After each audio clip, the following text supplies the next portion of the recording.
When 47-year-old Serena Whitmore walked into her childhood bedroom on Christmas Eve, she carried two secrets: a fragile pregnancy after years of devastating loss, and the growing suspicion that her husband, Adrian Valente, New York's most feared crime boss, was destroying her from the inside out. What she found instead was worse than any nightmare: her husband's lips on her sister's hands tangled in his hair, and in that crystalline moment of betrayal, something inside Serena didn't break. It calcified into something far more dangerous.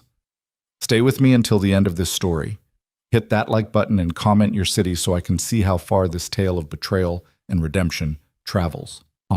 The Whitmore family estate looked like something from a fairy tale that Christmas Eve. Snow had been falling since dawn, transforming the Georgian mansion's sprawling grounds into a winter wonderland. Tiny white lights wrapped around every branch of the ancient oaks lining the circular drive. Through the tall windows, Serena could see the massive Christmas tree in the great room, at least 15 feet of Fraser fir draped in gold ribbon and antique ornaments that had belonged to her grandmother. It should have been perfect. It should have been the homecoming she'd dreamed about during those long, lonely nights in the Manhattan penthouse she shared with Adrian.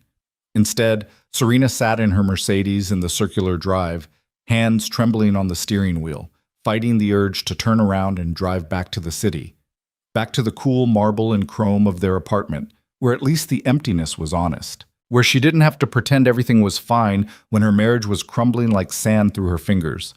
She pressed one hand against her still flat stomach, a gesture that had become almost unconscious over the past 2 months. 2 months of secret doctor's appointments. 2 months of cautious, terrified hope. 2 months of not telling Adrian because she couldn't bear to see that flicker of doubt in his eyes again. The unspoken question that had haunted them through 3 miscarriages and 2 failed IVF attempts. Are you capable of giving me an heir? At 47, Serena knew the statistics, knew every cruel probability that her doctors had carefully explained, knew that Adrian, only 42 and from a world where power and legacy were everything, could have chosen a younger wife, a more fertile wife, a wife whose body didn't betray her at every turn. But he'd chosen her. 10 years ago, at a charity gala, he'd looked at her across a crowded ballroom with those ice-blue eyes, and something had shifted in the universe. She'd been a corporate lawyer then, successful and independent, wearing her late 30s with confidence. She'd known who Adrian Valente was. Everyone in New York knew the Valente name, even if they pretended not to understand what it really meant. She should have run. Instead, she'd fallen. "Get it together, Serena," she whispered to herself, checking her reflection in the rearview mirror. Her dark hair was pulled back in a sleek chignon, a few strands of silver threaded through that she'd stopped coloring 2 years ago. Her makeup was flawless. It had to be. In Adrian's world, appearance was armor. Weakness was blood in the water. She looked composed, elegant, the perfect wife of a powerful man. She looked like a woman who had no idea her world was about to detonate. Serena gathered her Louis Vuitton overnight bag and the carefully wrapped gifts she'd brought: cashmere for her mother, rare scotch for her father, a vintage Hermès scarf for Liana. She paused at that last one, feeling a strange flutter of unease she couldn't quite name. Her sister. Her beautiful, brilliant, perpetually restless baby sister. Liana had been staying at the family estate for the past month, according to their mother's chatty phone calls. Something about needing space to think and reassessing her priorities. At 39, Liana had blown through 2 marriages, 3 careers, and more of their parents' money than Serena wanted to calculate. But she was still the baby, still indulged and forgiven and welcomed home with open arms. Serena had learned long ago not to resent it. Liana was Liana, wild and impulsive and somehow always landing on her feet. They'd been close once, back when they were girls, before life and choices and the weight of expectations had wedged distance between them. Maybe this Christmas could begin to repair that distance. Maybe. The front door flew open and her mother appeared, elegant in a cream cashmere sweater and pearls, arms outstretched in welcome. "Serena, darling, I was starting to worry you'd changed your mind." Serena forced a smile and climbed out of the car, letting herself be enveloped in her mother's familiar embrace. Chanel No. 5 and warmth and the soft clink of gold bracelets. Traffic was terrible, she lied. In truth, she'd sat in a coffee shop in Greenwich for 90 minutes, staring at her phone, willing Adrian to call, to text, to give her some reason to believe that the distance between them was temporary, fixable. He hadn't. "Where's Adrian?" her mother asked, pulling back to study Serena's face with those sharp maternal eyes that saw too much. "He had business. He'll try to come tomorrow." Another lie. Adrian had told her 3 days ago that he wouldn't be joining her for Christmas. Too much happening with the family, and when Adrian said family, he didn't mean in-laws and turkey dinner. He meant his other family, the one built on blood and loyalty and violence that Serena had agreed to marry into, even as she told herself she could somehow stay separate from it. "That man works too hard," her mother said, but there was something careful in her tone, something that suggested she suspected the real reason for Adrian's absence and had chosen not to voice it. "Well, come in. Your father's in his study pretending to work, and Liana's upstairs. She'll be so happy to see you." Serena followed her mother into the house, breathing in the familiar scents of her childhood, pine and cinnamon, wood smoke from the fireplace, the faint mustiness of old books from her father's library. The great room was even more beautiful than it had looked from outside, all the Whitmore family Christmas traditions on full display. Stockings hung from the marble mantel, including one with her name embroidered in gold thread, still, even though she hadn't lived here in nearly 20 years. "I put you in your old room," her mother said, leading her up the curved staircase. "I know you probably think it's silly, but it just feels right having you back where you belong." Where you belong.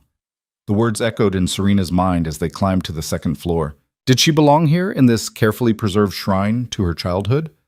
Or did she belong in Adrian's world of late-night meetings and coded phone calls and the very careful dance of being married to power? Or did she belong nowhere at all? "I need to check on dinner," her mother said when they reached the second-floor landing. "Liana's been helping me plan the menu. She's developed quite the interest in cooking lately. Can you believe it? Your sister, who once burned water." Serena managed a laugh that felt only slightly forced. "Miracles do happen."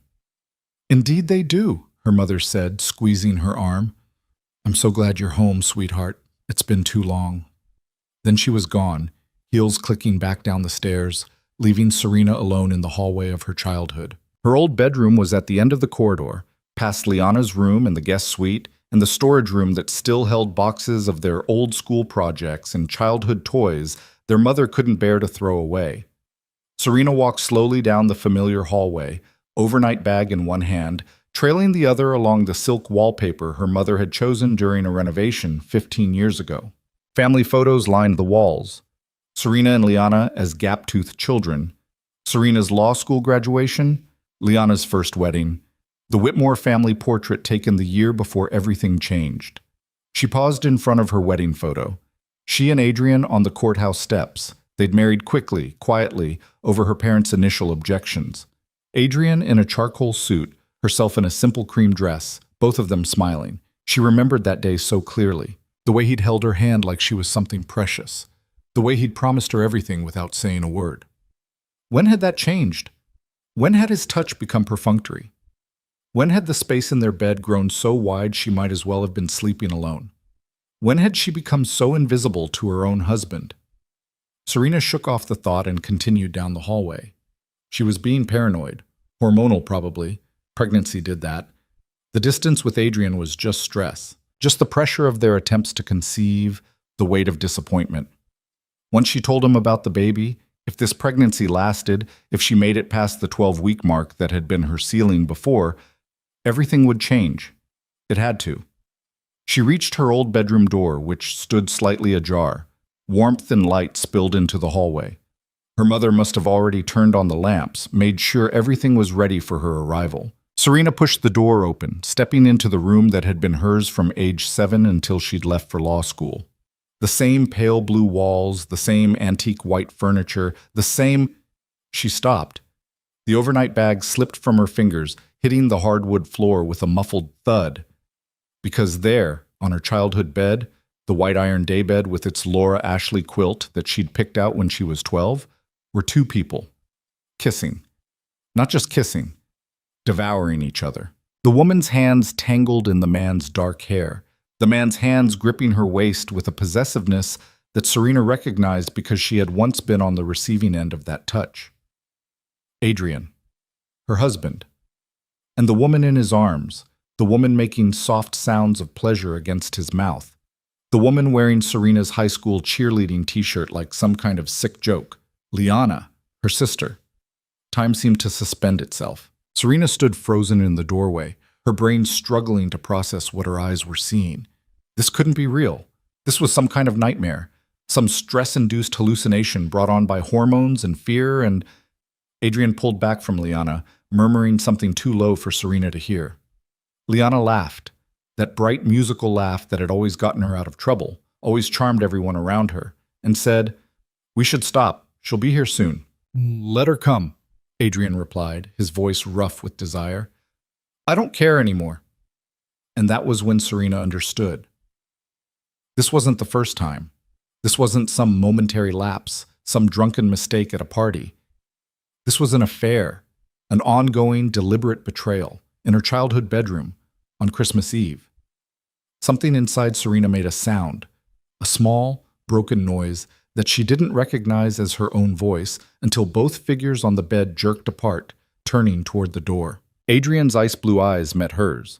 For 1 second, one crystalline, eternal second, she saw shock flicker across his face.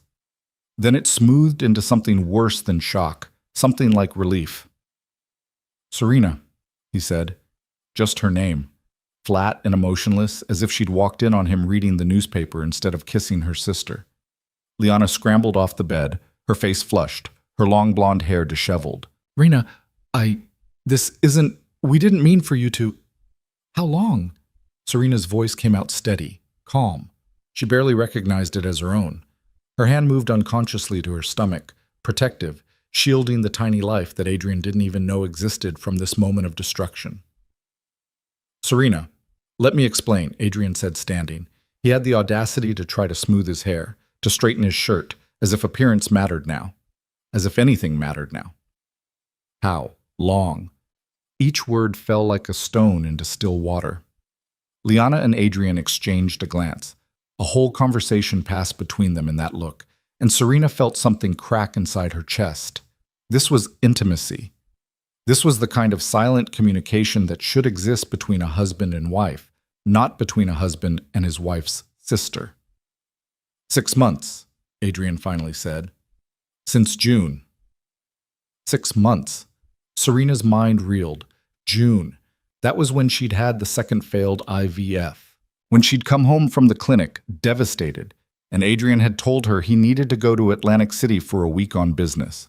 When she'd spent 7 days alone in their penthouse, grieving the child that had never been, while he— "I came here," Liana said, her voice small, "to the estate. I was having problems with Marcus, my ex-husband, and Mom said I could stay for a while. Adrian came to check on me on behalf of the family." On behalf of the family. The words were so absurd that Serena almost laughed. Adrian didn't do courtesy calls. Adrian didn't check on anyone unless there was a reason, an angle, a purpose. "And what?" Serena heard herself say. "You just fell into bed together? Is that the story you're going with?" "Don't be crude," Adrian said sharply. "It's more complicated than that." "Then uncomplicate it for me."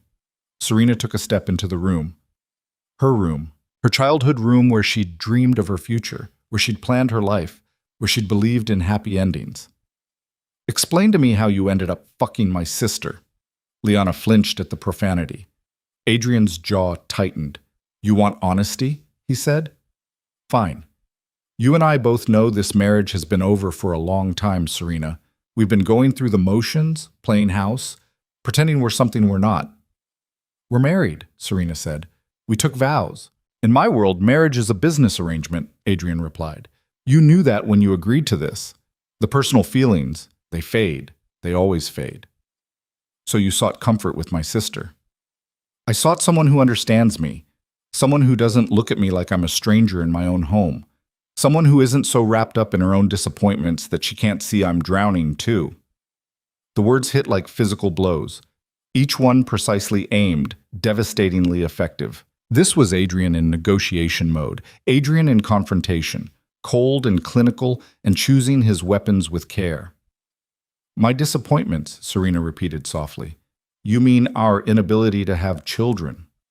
I mean the way you've made that your entire identity for the past 3 years.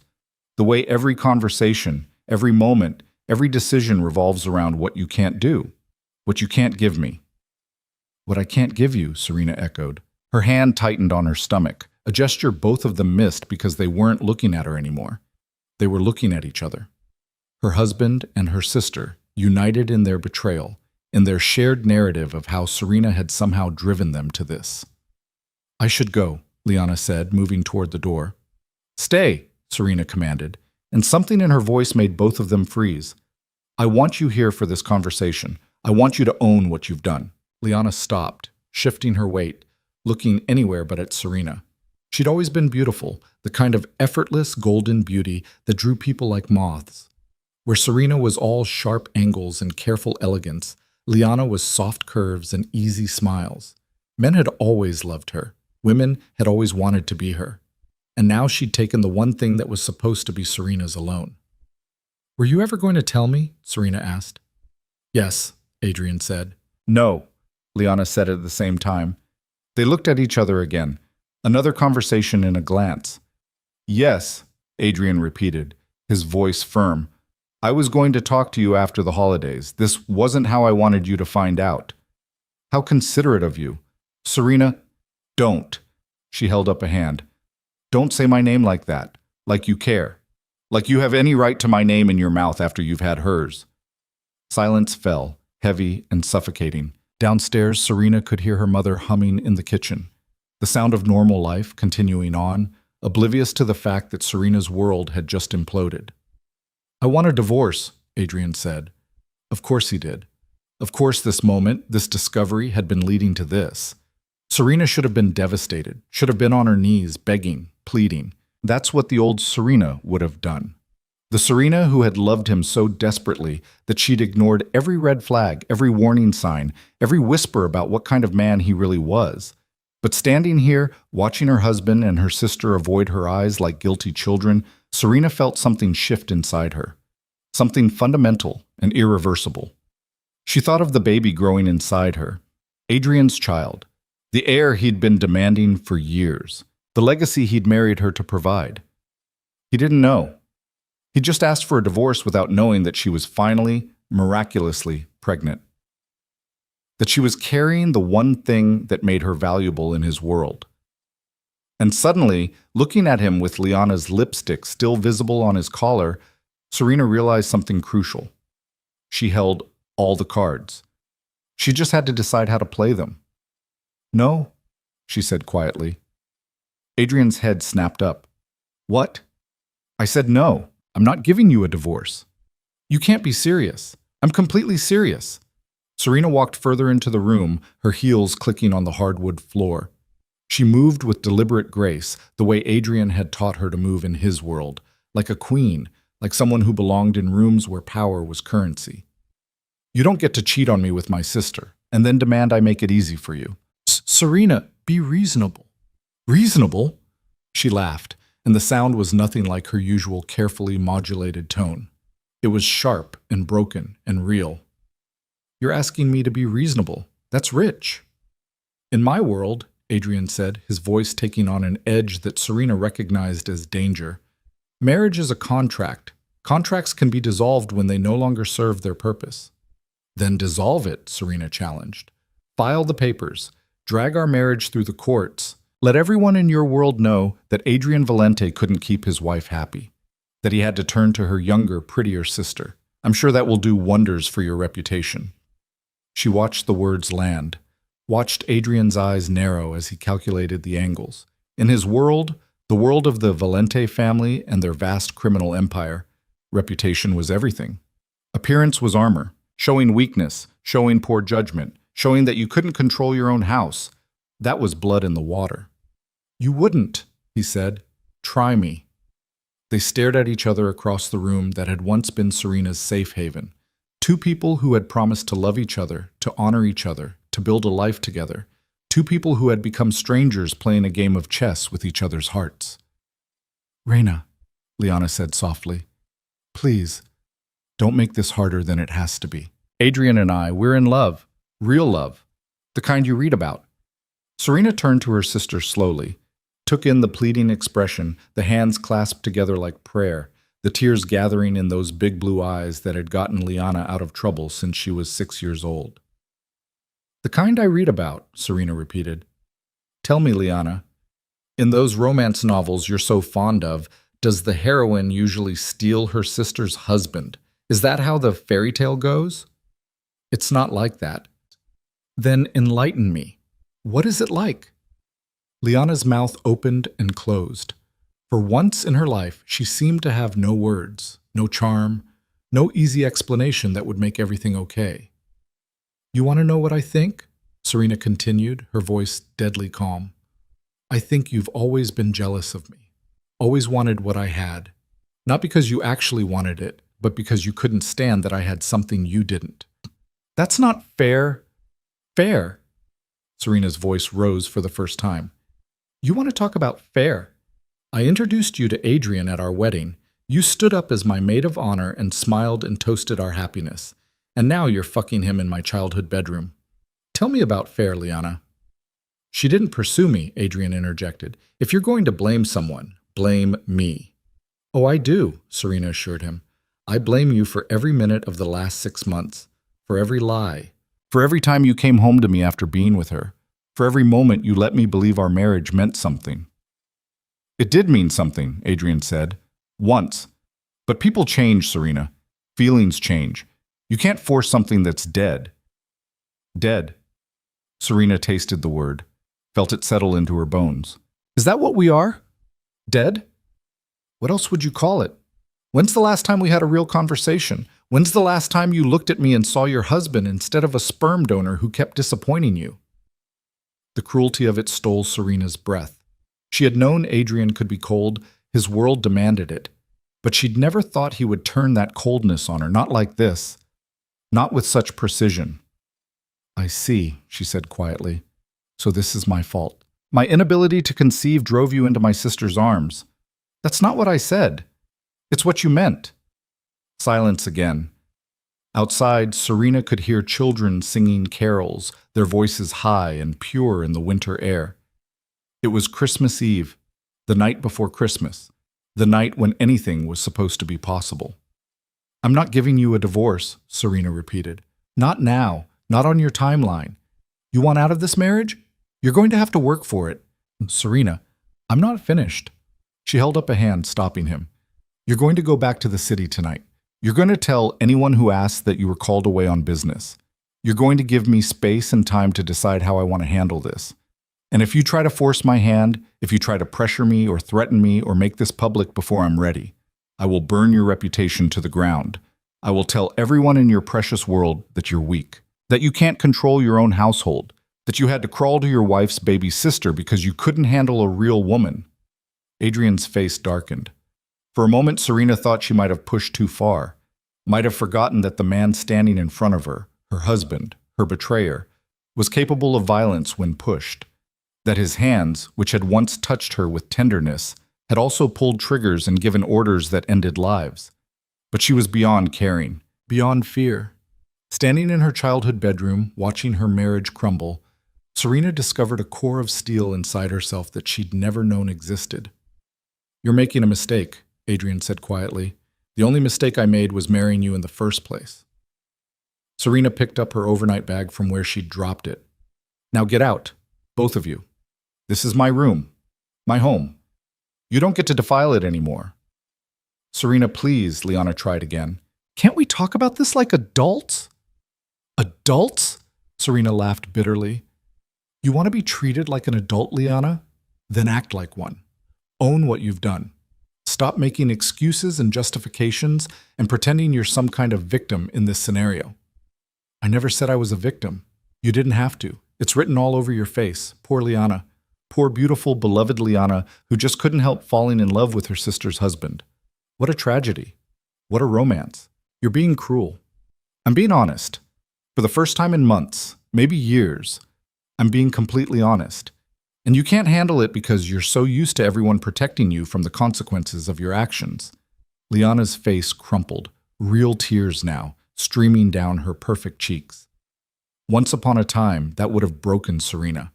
would have made her rush to comfort, to soothe, to make everything better, because that was her role in the family, the responsible one, the one who fixed things, not anymore. Adrian, Liana said, turning to him, seeking rescue. But Adrian was staring at Serena with an expression she couldn't quite read. Surprise, maybe. Reassessment. In 10 years of marriage, she had never stood up to him like this, had never challenged him, had never shown the steel beneath her careful, elegant surface. "We should go," he finally said to Liana. "But now." Adrian moved toward the door, and after a moment's hesitation, Liana followed. They had to pass Serena to leave, and for one brief second, they were close enough to touch, close enough for Serena to smell her sister's perfume on her husband's skin, close enough for Adrian to lean in and murmur, "This isn't over." "No," Serena agreed, "it's not."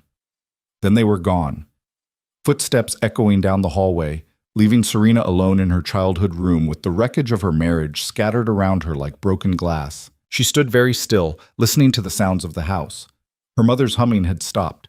Had she heard? Did she know? Would Serena have to face her family and explain what had just happened? The thought made her suddenly, overwhelmingly tired. Serena sank onto the edge of the bed where her husband had been kissing her sister, and finally let herself feel the betrayal, the rage, the grief, the fear. And underneath it all, the fierce protective love for the child growing inside her, the child that was supposed to fix everything, the child that made her valuable in Adrian's world, the child that Adrian didn't know about. Serena pressed both hands to her stomach, feeling nothing yet but knowing life was there, growing, depending on her, needing her to be strong. "I won't let them hurt you," she whispered to the baby. "I won't let them take you from me. I won't let them win." It was a promise, a vow, more sacred than any wedding oath she'd spoken to Adrian. And as Serena sat in her childhood room on Christmas Eve, watching snow fall past the window, she began to understand something crucial. She wasn't the weak, desperate woman Adrian thought she was. She wasn't the invisible wife who could be discarded for a younger model. She was a mother now, a mother with everything to protect. And in Adrian's world, a world built on blood and loyalty and legacy, nothing was more dangerous than a mother who had something to lose. Serena didn't go downstairs for dinner that night. She sent her mother a text claiming a migraine. Not entirely a lie, given the pounding in her temples that had started the moment Adrian and Liana left her room. Her mother responded with concerned emojis and a promise to bring up some chamomile tea, but Serena texted back that she just needed sleep. What she needed was time to think, time to plan, time to decide what the hell she was going to do with the bomb that had just detonated in her life. She lay in her childhood bed as darkness fell, staring at the ceiling she'd stared at 1,000 times as a girl. Back then, her biggest worries had been college applications, and whether Tommy Brennan would ask her to prom. Simple problems with simple solutions. She'd had her whole life mapped out. Law school, partnership at a prestigious firm, marriage to someone safe and predictable. 2.5 children and a house in the suburbs. Instead, she'd fallen for a man whose world operated by rules she'd never fully understood. A man who'd promised her everything and delivered betrayal. Her phone buzzed. Adrian's name lit up the screen. She stared at it for 3 rings before answering. "What?" "We need to talk." His voice was clipped, businesslike, the voice he used in negotiations. "I thought I made myself clear earlier. Serena, I'm trying to be civilized about this. Don't make it harder than it needs to be." "Civilized," she laughed without humor. "You fucked my sister and you want civilized." A pause. "I'm at the Gramercy. Room 1412. Come to the city tomorrow. Let's discuss this like rational adults." "So you can railroad me into signing divorce papers?" "I don't think so." "I'm not trying to railroad you. I'm trying to find a solution that works for both of us." "Both of us," Serena repeated. "Or all 3 of us? Is Liana there with you?" Silence answered her question. "Unbelievable," she breathed. "You couldn't even give me one night, one Christmas Eve without rubbing my face in it." She had nowhere else to go. "Your parents would have questions if she stayed." "My parents?" "Right. Because we wouldn't want to upset my parents by revealing what their precious baby girl has been doing." "Serena, "Don't call me again tonight," she interrupted. "Don't text me, don't contact me at all unless the building is on fire. And even then, you might want to consider other options." She hung up before he could respond, then turned off her phone entirely. Let him wonder. Let him stew. Let him feel even a fraction of the powerlessness she'd felt walking into that room. But sleep wouldn't come. Serena lay awake as the house settled into nighttime quiet, listening to the familiar creaks and sighs of the old mansion. At midnight, she heard her parents come upstairs, their muffled voices carrying through the walls. At 1 a.m., she heard what sounded like crying from Liana's room, soft, pitiful sobs that probably would have worked on anyone else. At 2 a.m., Serena gave up on sleep entirely. She turned her phone back on, ignoring the 17 missed calls from Adrian and 3 from Liana, and did what any modern woman in crisis does. She Googled how to protect yourself in a divorce from a powerful spouse, how to document infidelity, how to secure assets before separation, New York divorce law, community property, prenuptial agreements. That last one made her stomach sink. She and Adrian had signed a prenup, his lawyers had insisted, and she'd been too in love to care about the details. She pulled up the PDF she'd saved years ago and read through it with lawyer's eyes instead of a bride's. It was worse than she remembered. In the event of divorce, she'd get a modest settlement, enough to live comfortably, but nowhere near the lifestyle she'd grown accustomed to. No claim on any of Adrian's business holdings, no spousal support after 2 years, nothing for infidelity or fault. Unless there were children. Serena's hand moved to her stomach. The prenup had a completely different clause for divorce when children were involved. Generous support, continued lifestyle maintenance, protected assets for the children's benefit. Her child would be worth millions, worth Adrian's reputation, worth leverage. If she told him now, he'd know she was trapped, know that she needed him financially, at least until the baby was born. He'd use it against her, use the pregnancy to control her, to make her compliant. But if she waited, if she let him think she was just being stubborn, if she played this smart. Serena sat up, mind racing. She opened a new browser tab and searched for a different kind of information. High-risk pregnancy specialists, the best maternal fetal medicine doctors in New York. Places where she could receive care without Adrian finding out. Because suddenly, keeping this pregnancy secret wasn't just about protecting herself from another loss. It was strategy, it was power, it was survival. When dawn finally broke on Christmas morning, Serena had a plan. Not a complete plan. Not yet. But the beginnings of one. She would go back to the city. She would maintain the appearance of considering Adrian's demands. She would watch and wait and gather information.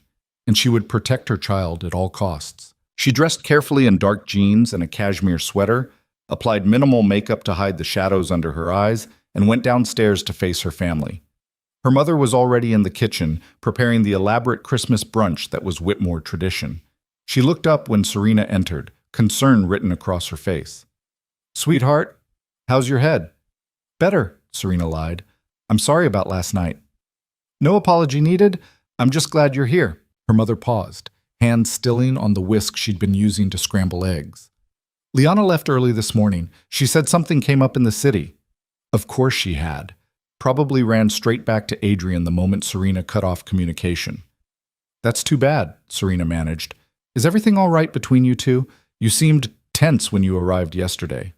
Serena met her mother's eyes, saw the worry there, the maternal instinct that something was very wrong. For a moment, she considered telling her everything, unburdening herself the way she had as a child, letting her mother fix it with wisdom and warmth. But this wasn't a skinned knee or a bad grade. This was her marriage, her life, her choice to make, and her mother had always had a blind spot where Liana was concerned. Always made excuses, always smoothed things over. "We're fine," Serena said, "just the usual sister stuff." Her mother didn't look convinced, but she let it drop. "Your father wants to do presents after brunch. He's been like a child himself, sneaking around hiding things."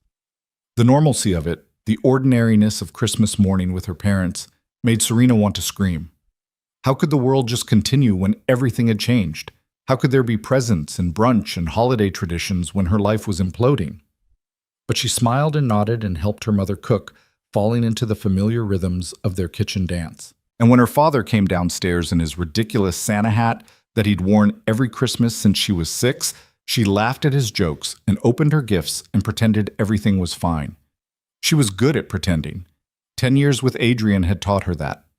By noon, Serena couldn't take it anymore.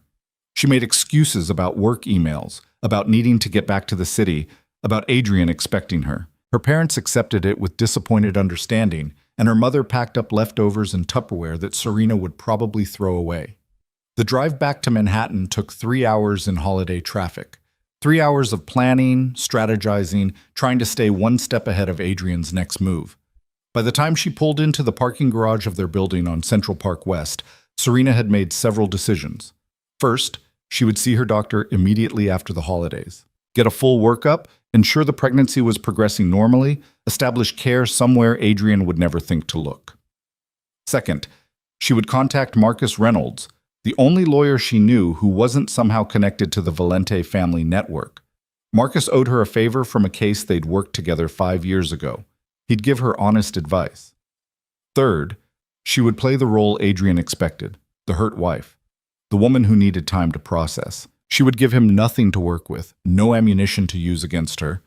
And fourth, she would find out exactly what was going on between Adrian and Liana, because her gut told her this was about more than just an affair.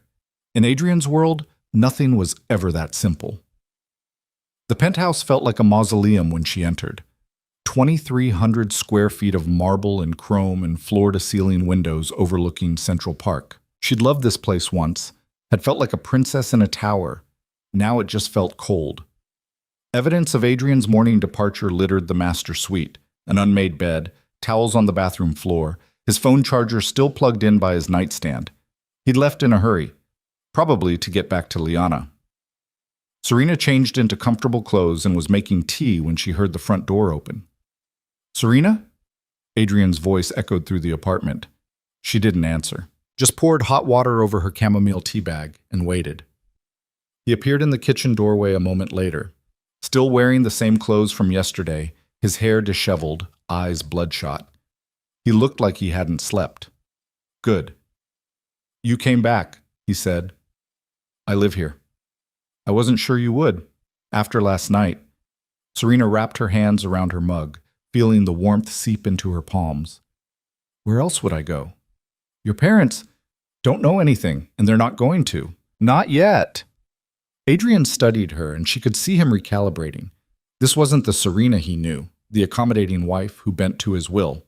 This was someone new, someone he hadn't planned for.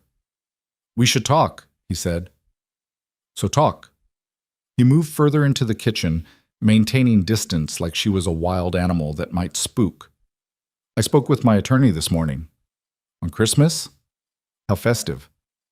"Serena, please, can we have one conversation without the sarcasm? You want civility? Fine. Say what you came to say." Adrian pulled out one of the bar stools and sat, suddenly looking exhausted. "The prenup is clear. In the event of divorce, you receive a settlement of $5 million. The penthouse is mine, but I'll purchase you a comparable apartment anywhere in the city. You keep your car, your jewelry, your personal accounts. We divide any joint assets 50-50. "Generous," Serena said flatly. "It's more than fair. It's more than most people see in a lifetime." "Most people aren't married to you." "No," he agreed. "They're not. Look, I know you're angry. You have every right to be. But dragging this out, making it ugly, that doesn't serve either of us." Serena took a sip of her tea, let the silence stretch, finally asked the question she needed answered. "Why Liana?" Adrian looked away. "Does it matter?" "It matters to me. She's different, lighter. Being with her doesn't feel like drowning." The words cut deeper than Serena expected. "I make you feel like you're drowning. You make me feel like I'm failing. Every time I look at you, I see disappointment. I see everything I can't give you, everything we've lost. So you found someone who doesn't want anything from you."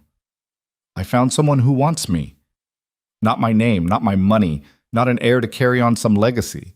Just me." Serena wanted to laugh, to scream, to tell him how naive he was if he thought Liana didn't want his money, his power, his status. But she kept her face neutral. "And what does Liana get out of this arrangement?" she asked instead. "What do you mean?" "I mean, my sister doesn't do anything without a reason. She's been married twice, both times to wealthy men. Both times she walked away with a fortune, so what's her angle here?" Adrian's eyes narrowed. "You think she's using me?" "I think she's using both of us. I just can't figure out why yet." "You're being paranoid." "Am I?" "Think about it, Adrian.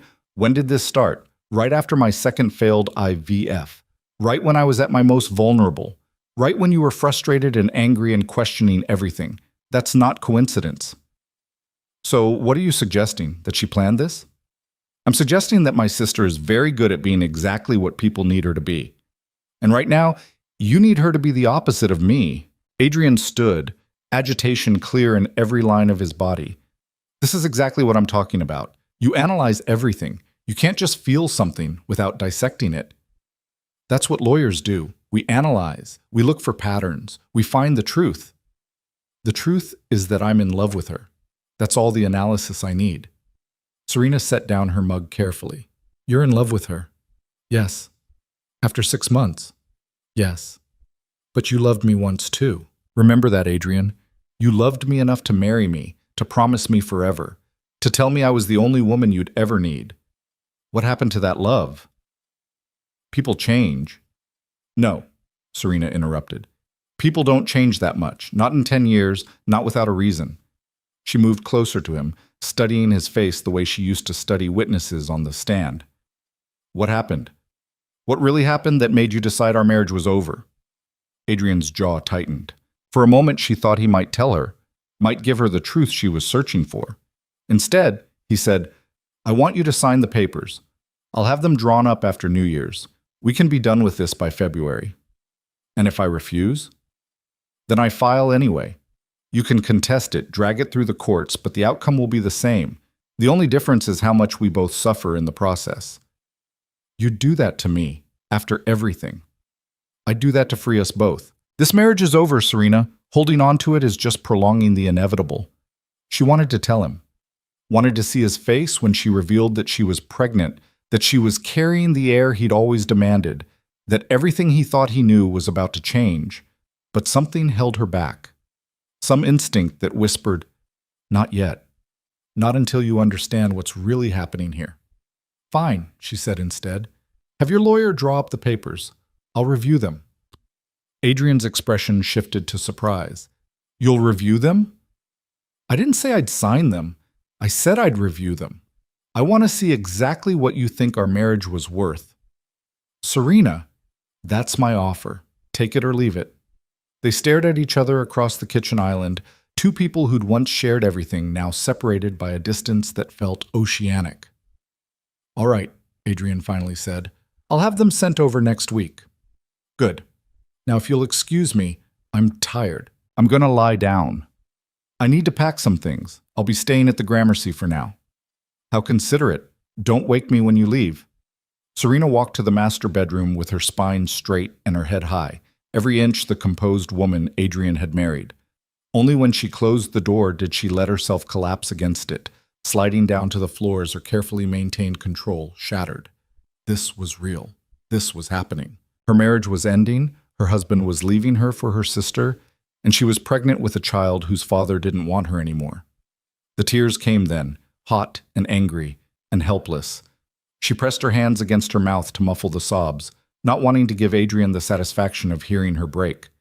But even as she cried, even as grief threatened to overwhelm her, that core of steel remained, that fierce determination to protect what was hers. She heard Adrian moving through the apartment, gathering clothes and toiletries and whatever else he thought he needed for his new life. Heard the front door open and close. Heard the silence that followed. Only then did Serena pull herself together. She washed her face, changed into pajamas, and climbed into the bed she'd shared with Adrian for 10 years. The sheets still smelled like him, sandalwood and mint and something uniquely his. Tomorrow, she'd change them. Tomorrow, she'd start erasing him from this space. But tonight, she let herself remember.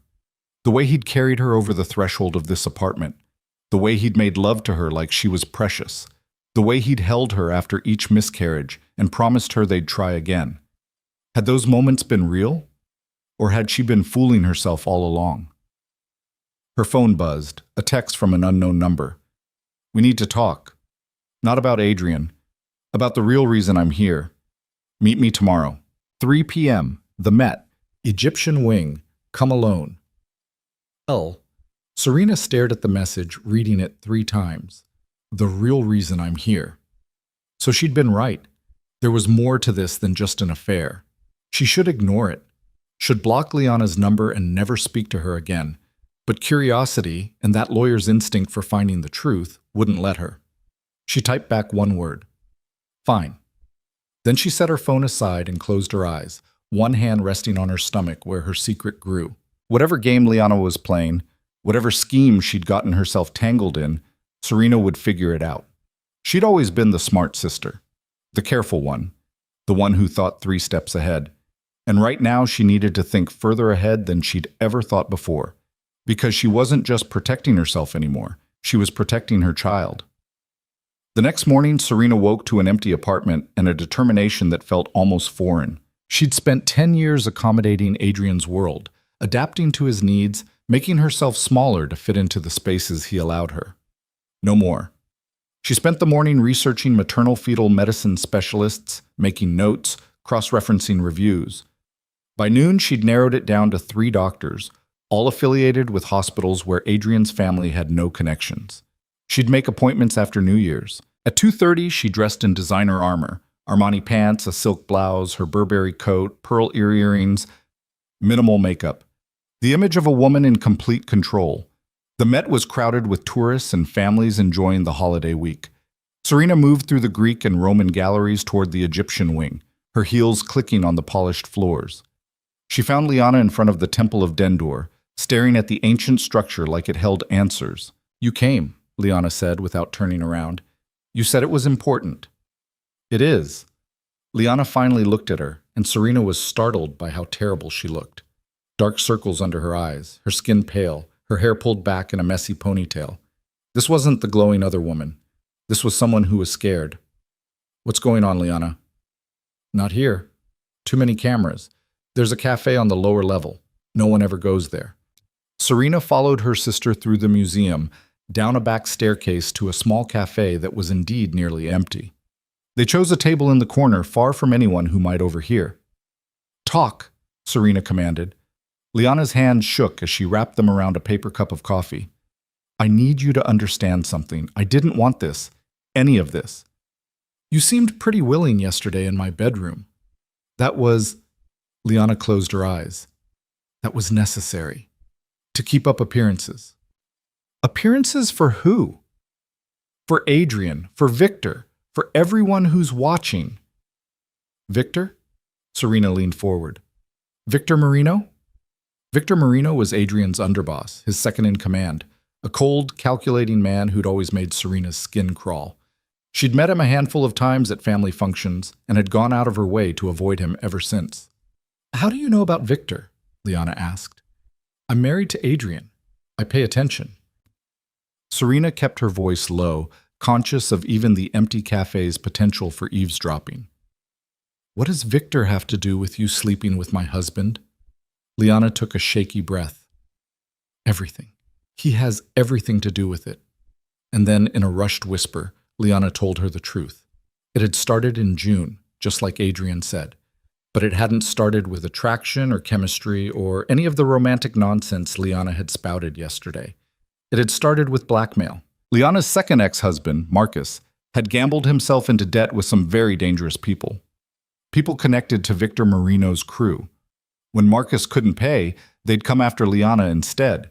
She'd signed as a guarantor on some of his loans, thinking they were legitimate business ventures. Victor had offered her a deal. Work off the debt by getting close to Adrian, by feeding Victor information about Adrian's operations, his plans, his weaknesses. "He wanted me to seduce him," Liana said, tears streaming down her face now. "Said Adrian was vulnerable because of your fertility problems. Said a man like that would be easy prey for the right woman. And if I didn't do it, if I didn't help them, they'd kill me. They'd make it look like an accident, and no one would ever know." Serena felt like the floor had dropped out from under her. "You're saying this whole affair is staged?" "Not entirely. Adrian thinks it's real. He thinks we're in love, but I'm just doing what I have to do to stay alive. And the information you're giving Victor? Business deals, territory disputes, who Adrian's meeting with, when, where. Liana wiped at her eyes with shaking hands. I know it's wrong. I know it's betrayal, but Serena, they showed me pictures of what they do to people who don't cooperate. I was terrified. Why didn't you come to me? To Adrian? To anyone who could actually help? Because Victor said if I told anyone, they'd know. They'd kill me and go after Mom and Dad too. Make it look like a home invasion. He was very specific about the details. Serena's mind raced, sorting through implications and strategies. What does Victor want? What's his endgame? He wants to take over. He thinks Adrian's gotten soft, thinks the family needs new leadership, and he wants me to help him find the leverage to make it happen. What kind of leverage? Liana met her eyes. The kind that comes from Adrian getting a divorce, from him looking weak and distracted, from him choosing his mistress over his wife and damaging his reputation with the old guard families who care about that kind of thing. The pieces clicked into place with horrifying clarity. Adrian asking for a divorce, Adrian so eager to formalize his relationship with Liana, Adrian making his private life public in a way that would absolutely damage his standing with the traditional crime families who still valued the appearance of stable marriages. Victor's orchestrating this entire thing, Serena said. The affair, the divorce, all of it. He's using you to destabilize Adrian. Yes, and now he wants more. More what? Liana pulled an envelope from her purse and slid it across the table. He wants you gone. Not just divorced, gone. Serena opened the envelope with numb fingers. Inside was a single photograph of her, leaving a medical building 3 weeks ago. The building where her fertility specialist had an office. He knows you've been seeing Dr. Chen, Liana whispered. He thinks you're still trying to get pregnant. He thinks as long as you're in the picture, as long as there's any chance of an heir, Adrian won't fully commit to the divorce. So he wants to, what, kill me? Not himself. But he mentioned accidents. How easy it would be. How it would devastate Adrian, make him even more vulnerable. Liana grabbed Serena's hand across the table. I couldn't let it happen. Whatever I've done, however I've hurt you, I can't let them kill you. You're my sister. Serena pulled her hand away. You should have thought about that before you climbed into bed with my husband. I know. I know I've ruined everything. But please, Serena, you have to believe me. I never wanted to hurt you. I was just trying to survive. And now? Now Victor's getting impatient. He wants results. He wants Adrian destabilized and distracted before the family council meeting in February. He wants... Liana stopped abruptly, her face going white. What? Serena pressed. He wants what? He wants proof that you can't give Adrian an heir. He wants me to confirm that you're infertile, that there's no hope. So Adrian will stop holding on to the marriage for the sake of a child that will never come. The irony was so brutal that Serena almost laughed. Victor Marino had orchestrated this entire elaborate scheme based on the assumption that she was infertile, that she had no value to Adrian beyond being a wife he'd fallen out of love with. And the truth, the secret growing inside her, would upend everything. What did you tell him? Serena asked carefully. I said I'd find out, that I'd talk to you, get confirmation from the doctors somehow. But Serena, I can't do it anymore. I can't keep lying and manipulating and pretending. I'm not built for this. No, Serena thought, you're not. You're built for being adored and protected and having other people solve your problems. But for once, Liana had brought her a problem that Serena could actually use. All right, Serena said slowly, here's what's going to happen. You're going to go back to Victor and tell him that I'm definitely infertile, that I confess to you that the doctors have given up hope, that I'm a dead end for Adrian's legacy. But you're going to continue your affair with Adrian. You're going to be everything Victor wants you to be, and you're going to report back to me, not him, on everything Victor asks for. I don't understand. You don't have to understand. You just have to trust me. Serena leaned forward, her voice hard. Can you do that, Liana? Can you trust me to fix the mess you've made? Liana stared at her with wide, desperate eyes. You have a plan. I'm working on one, but I need information. I need to know exactly what Victor's planning. and I need you to be my eyes and ears inside this conspiracy. And if I do this, if I help you, will you forgive me?" Serena thought about that question, about forgiveness and betrayal and the complicated love between sisters. "Ask me again when this is over," she said. "Right now, I just need to know if you're with me or against me." "I'm with you," Liana said quickly. "I've always been with you, even when it didn't look like it." "Then prove it. Go back to your life with Adrian, keep Victor satisfied, and wait for my instructions."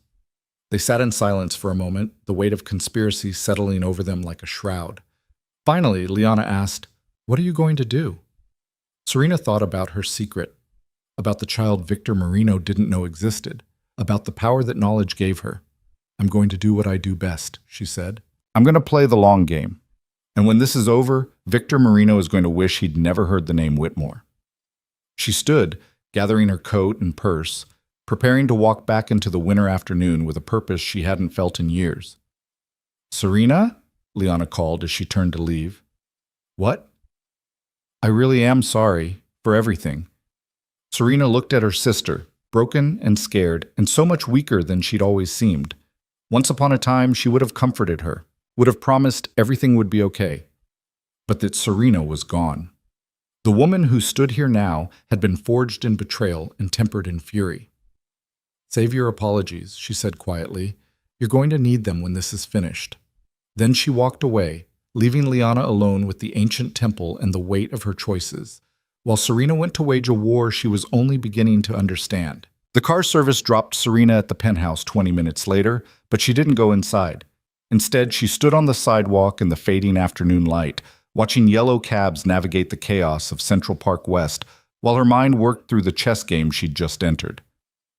Victor Marino wanted Adrian vulnerable, wanted him distracted, weakened, his judgment compromised. The affair with Liana was just the opening move. The divorce would be the second. And Serena's death, made to look accidental, convenient, would be the checkmate that left Adrian so devastated, so consumed by grief and guilt, that he'd never see the coup coming until it was too late. It was elegant, really. Ruthless and efficient, and exactly the kind of long-term strategy that had made Victor one of Adrian's most valued advisors. But Victor had made one critical miscalculation. He'd assumed Serena was powerless, a trophy wife with no real value beyond her appearance and her ability to produce heirs, a woman who could be eliminated without consequence. He had no idea what she was carrying, no idea that the heir he thought would never exist was already growing, already real, already changing every equation in this game. Serena pulled out her phone and dialed a number she hadn't called in 5 years. Marcus Reynolds answered on the third ring. "Serena Whitmore, I'll be damned. I was starting to think you'd fallen off the face of the earth." "I need your help, Marcus, and I need your discretion." A pause. In the background, she could hear what sounded like a basketball game on television. "This about your husband? What makes you say that?" "Because the only time people in your world call lawyers on the day after Christmas is when things have gone spectacularly wrong. So what is it? Divorce? Asset protection? Criminal defense?" "All of the above, potentially." Marcus whistled low. "That bad, huh? All right, can you come to my office tomorrow, say 10 a.m.? "I'll be there." "And Serena? Whatever this is, whatever you're dealing with, watch your back. Adrian Valente's world doesn't play by the rules you and I learned in law school." "I know," she said quietly. "That's why I'm calling you." She ended the call and finally went inside, riding the elevator to the penthouse in silence. The apartment felt even emptier than it had that morning.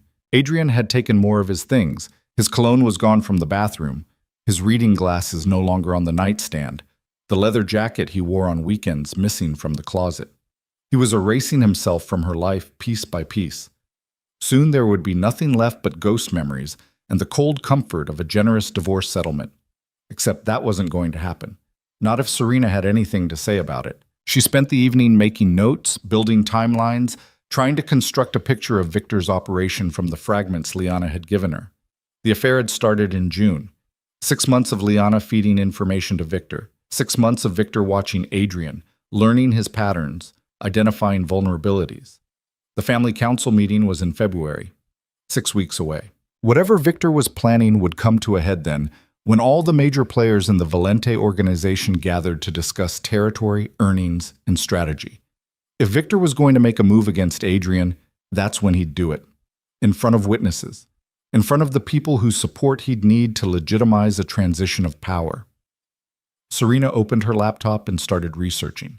Victor Marino had been with the Valente family for 15 years. He'd come up through the ranks quickly, proving himself capable and loyal.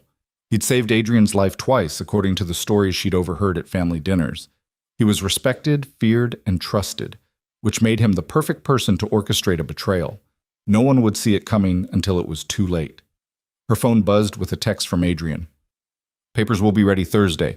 Can we meet to discuss?" She stared at the message for a long moment before typing back. "Fine. Your lawyer's office. 2 p.m. I'm bringing representation."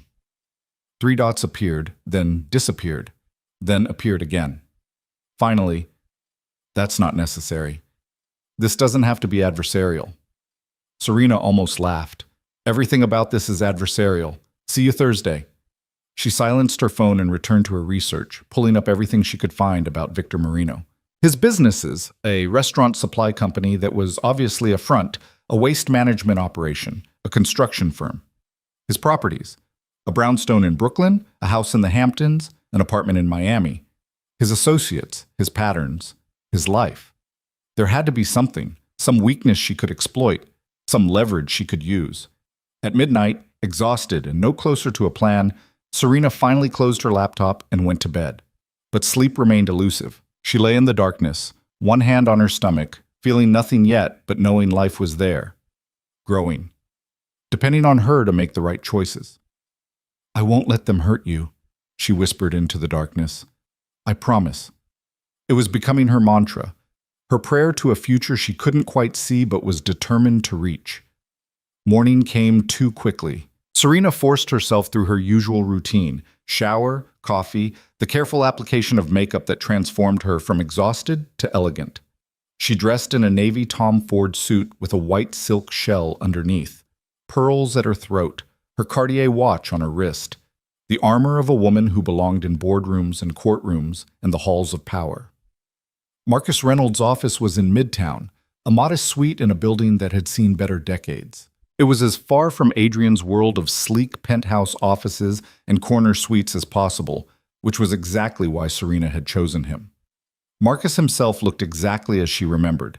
6 feet tall, African-American, with close-cropped hair going gray at the temples and wire-rimmed glasses that gave him a professorial air. He'd been one of the best trial attorneys in the city before he'd gotten fed up with corporate law and started taking cases that actually interested him. "Serena." He stood when his assistant showed her in, coming around his desk to shake her hand. "You look good. Married life must agree with you."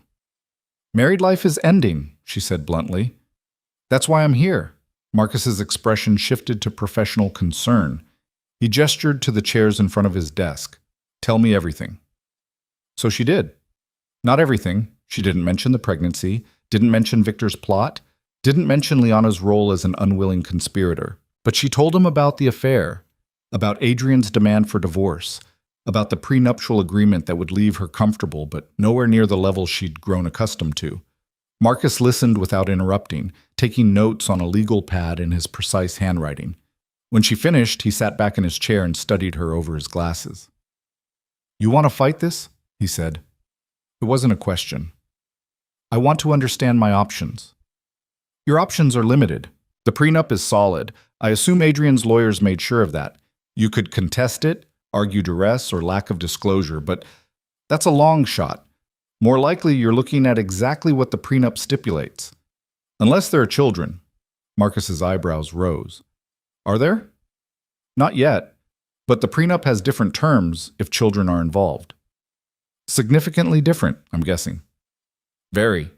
Marcus tapped his pen against his notepad. "So what are you really asking me, Serena? Because this feels like more than just a prenuptial review."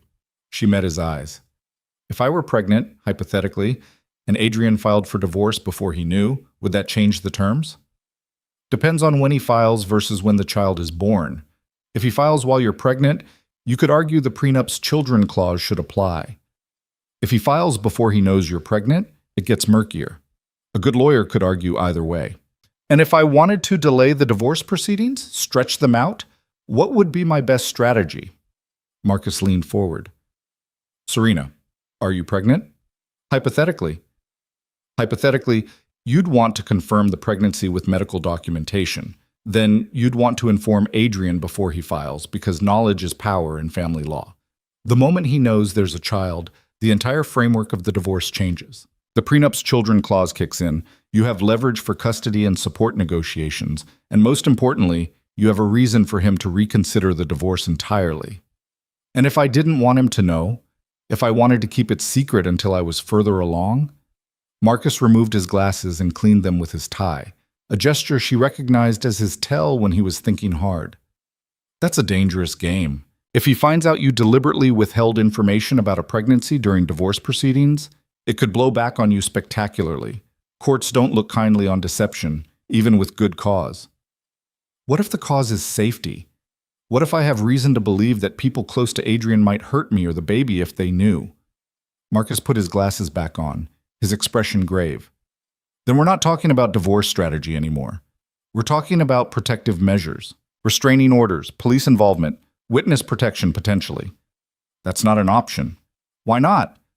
Because the people she was protecting herself from were the same people who had cops on their payroll, judges in their pocket, and the kind of reach that made traditional legal protections meaningless. But she couldn't say that to Marcus. Because it would put other people at risk, she said instead. People I care about. Marcus studied her for a long moment. You're in over your head, aren't you? Probably, but I'm also the only person who can fix this. The smart move is to take the prenup settlement and walk away. $5 million is more than enough to start over, to build a new life somewhere else. And if walking away isn't an option, then you need to be very, very careful, because men like Adrian Valente, men with power and resources and the kind of connections I'm guessing he has, they don't lose gracefully. They especially don't lose to their wives. Serena stood, smoothing her skirt. Thank you, Marcus. This has been helpful.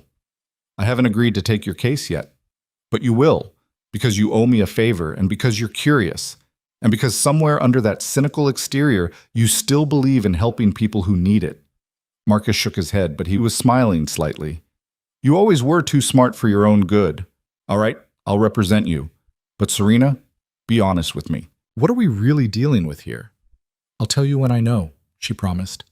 Right now, I'm still figuring it out myself. She left his office with more questions than answers, but feeling stronger than she had in days. She had a lawyer. She had Liana's cooperation, however reluctant. And she had a secret that could change everything. Now she just needed to figure out how to use it. The meeting with Adrian's lawyers on Thursday was exactly as unpleasant as Serena expected. Christopher Hayden's office occupied the entire top floor of a glass tower in the financial district, all chrome and marble and floor-to-ceiling windows that overlooked the harbor. The kind of place designed to intimidate. Serena walked in with Marcus at her side and her head held high, refusing to be diminished by the surroundings or the three lawyers arrayed on the other side of the conference table. Adrian wasn't there. Serena wasn't sure whether to be relieved or insulted. Mrs. Valente. Christopher Hayden stood to greet her, all silver hair and practiced charm. Thank you for coming. I believe you know my associates, Jennifer Chen and David Walsh. Serena nodded acknowledgement, but didn't bother with pleasantries. Let's get to it. What are you proposing? They spent 90 minutes reviewing the divorce agreement. It was, as Marcus had predicted, exactly what the prenup stipulated. $5 million. A two-bedroom apartment anywhere in Manhattan. Her car, her jewelry, her personal accounts. Clean, efficient, and designed to make her disappear quietly from Adrian's life. My client is being extremely generous, Christopher said when they'd finished. Most men in his position would fight for less. Most men in his position aren't trying to avoid looking like they abandoned their wife for her younger sister, Serena replied coolly. This isn't generosity, it's damage control. Christopher's smile tightened. Nevertheless, these are our terms. Sign the agreement, and we can have this finalized by March. April, at the latest. No. All three lawyers looked at her in surprise. No? Christopher repeated. I'm not signing anything today. My attorney needs time to review the documents, and I need time to consider my options. Mrs. Valente, Dragging this out serves no purpose. It serves my purpose, Serena interrupted, which is all I care about. You'll hear from us when we're ready to discuss this further. She stood, and Marcus followed her lead. They were halfway to the door when Jennifer Chen spoke up. Mrs. Valente, may I ask you something, off the record? Serena turned back. Jennifer was younger than the other lawyers, maybe 35, with intelligent eyes behind designer frames. What? Why are you fighting this? Your husband has made his choice. The settlement is fair. Holding on just makes everything more painful for everyone involved. You think I'm being emotional, Serena said. Irrational. A scorned woman who can't accept reality. I think you're hurt. Understandably so. But I also think you're smart enough to know when to cut your losses. Serena walked back to the conference table, placing her hands on the polished surface and leaning forward to meet Jennifer's eyes. Let me tell you something about losses, she said quietly. I've had 3 miscarriages in the past 3 years. 3 times I've carried a child inside me and felt it die. 3 times I've had to go to the hospital and have doctors remove what was left. Do you know what that feels like? To have your body fail you over and over? To watch your husband's hope turn to disappointment, turn to barely disguised resentment? Jennifer's expression softened, but Serena wasn't finished. So, no, I'm not ready to cut my losses. I'm not ready to smile and nod and sign papers that say 10 years of my life were worth $5 million and a pat on the head. I'm not ready to make this easy for a man who couldn't even bother to show up today to face me himself. Mrs. Valente, we'll be in touch, Serena said, straightening, through proper channels, with appropriate notice, following every procedure to the letter. Because unlike some people, I still believe in doing things the right way. She left before any of them could respond, Marcus hurrying to keep up with her as she strode to the elevators. That was quite a performance, he said when the elevator doors closed. That wasn't a performance, that was the truth. The truth strategically deployed to make them think you're an emotional wreck who'll eventually cave. Serena smiled thinly. I learned from the best. Adrian always said the key to negotiation is making your opponent underestimate you. So what's the real plan? I need to delay these proceedings as long as possible. String them along, make them think I'm being difficult because I'm hurt. And meanwhile, I gather evidence. I figure out exactly what Victor Marino is planning, and I decide how to use what I know to protect myself and my baby. The elevator reached the lobby. Marcus caught her arm before she could step out. Serena, listen to me. Whatever you're planning, whatever game you think you're playing, these are dangerous people. If you're really pregnant, if there really is a threat, you need to prioritize safety over revenge. Who said anything about revenge? I know that look. I've seen it on clients before. It's the look of someone who's decided they're going to win at any cost. Not at any cost, Serena corrected. Just at whatever cost is necessary. She pulled free from his grip and walked out into the winter afternoon, leaving Marcus standing in the lobby with a worried expression she chose not to acknowledge. Because he was right. She was playing a dangerous game, but she was also running out of options. Victor Marino wanted her dead. Adrian wanted her gone. And somewhere in the tangled web of their schemes, there had to be a way to survive. Her phone rang as she climbed into a cab. Liana. What? Serena answered. We need to meet. Victor's pushing. He wants confirmation about your fertility status. Today. Tell him I'm devastated. Tell him I confessed everything to you.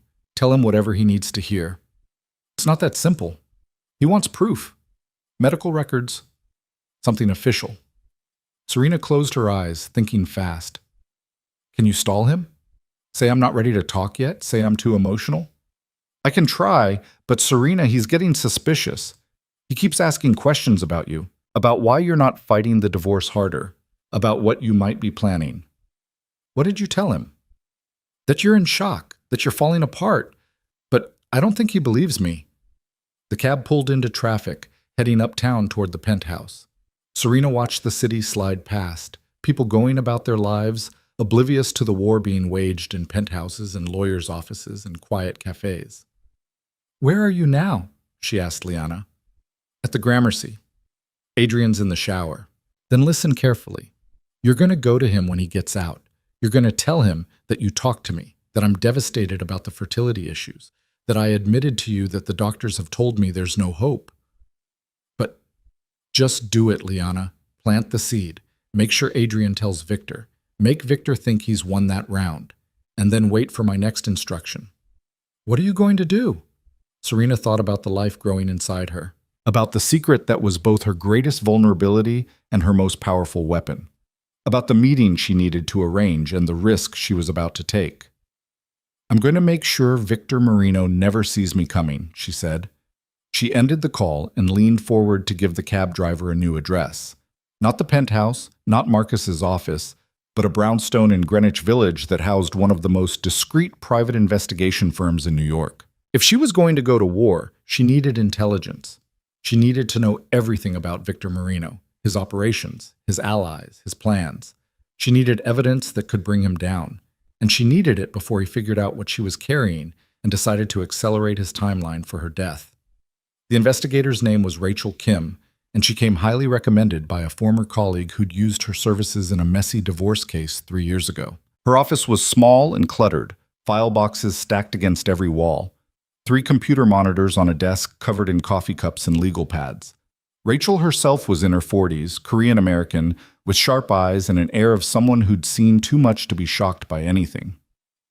Serena Valente, she said, gesturing to a chair that Serena had to clear of folders before she could sit. I know who you are. Know who your husband is too. So before we go any further, I need to know, is this a divorce investigation? Because I don't touch organized crime. Not worth the headache or the risk. It's complicated, Serena said. It always is. But I need a straight answer. Am I investigating Adrian Valente? No, you're investigating Victor Marino. Rachel's expression shifted. Adrian's second, the underboss. You know him? Know of him, which in my line of work is usually enough. What do you want to know about him? Everything. His businesses, his properties, his associates. Who he's been meeting with.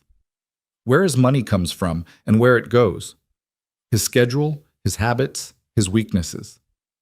That's a tall order. Victor Marino is careful. He doesn't leave trails. Everyone leaves trails, Serena said. You just have to know where to look. Rachel leaned back in her chair, studying Serena with those sharp eyes. This is personal for you. Very. And dangerous. Extremely. Which means my fees just doubled. Hazard pay. Fine. Whatever it costs. I need this information, and I need it within 2 weeks. 2 weeks? Rachel laughed. You're asking for a comprehensive investigation of a high-ranking member of the Valente organization in 2 weeks? That's insane. I'll pay triple your usual rate, plus a bonus when you deliver. That got Rachel's attention. She pulled a legal pad across her desk and picked up a pen. What's your real end game here, Mrs. Valente? Because this feels like more than just divorce discovery. My end game is survival, Serena said simply. Victor Marino is planning something that puts me and people I care about at risk. I need to know what it is before it's too late to stop it.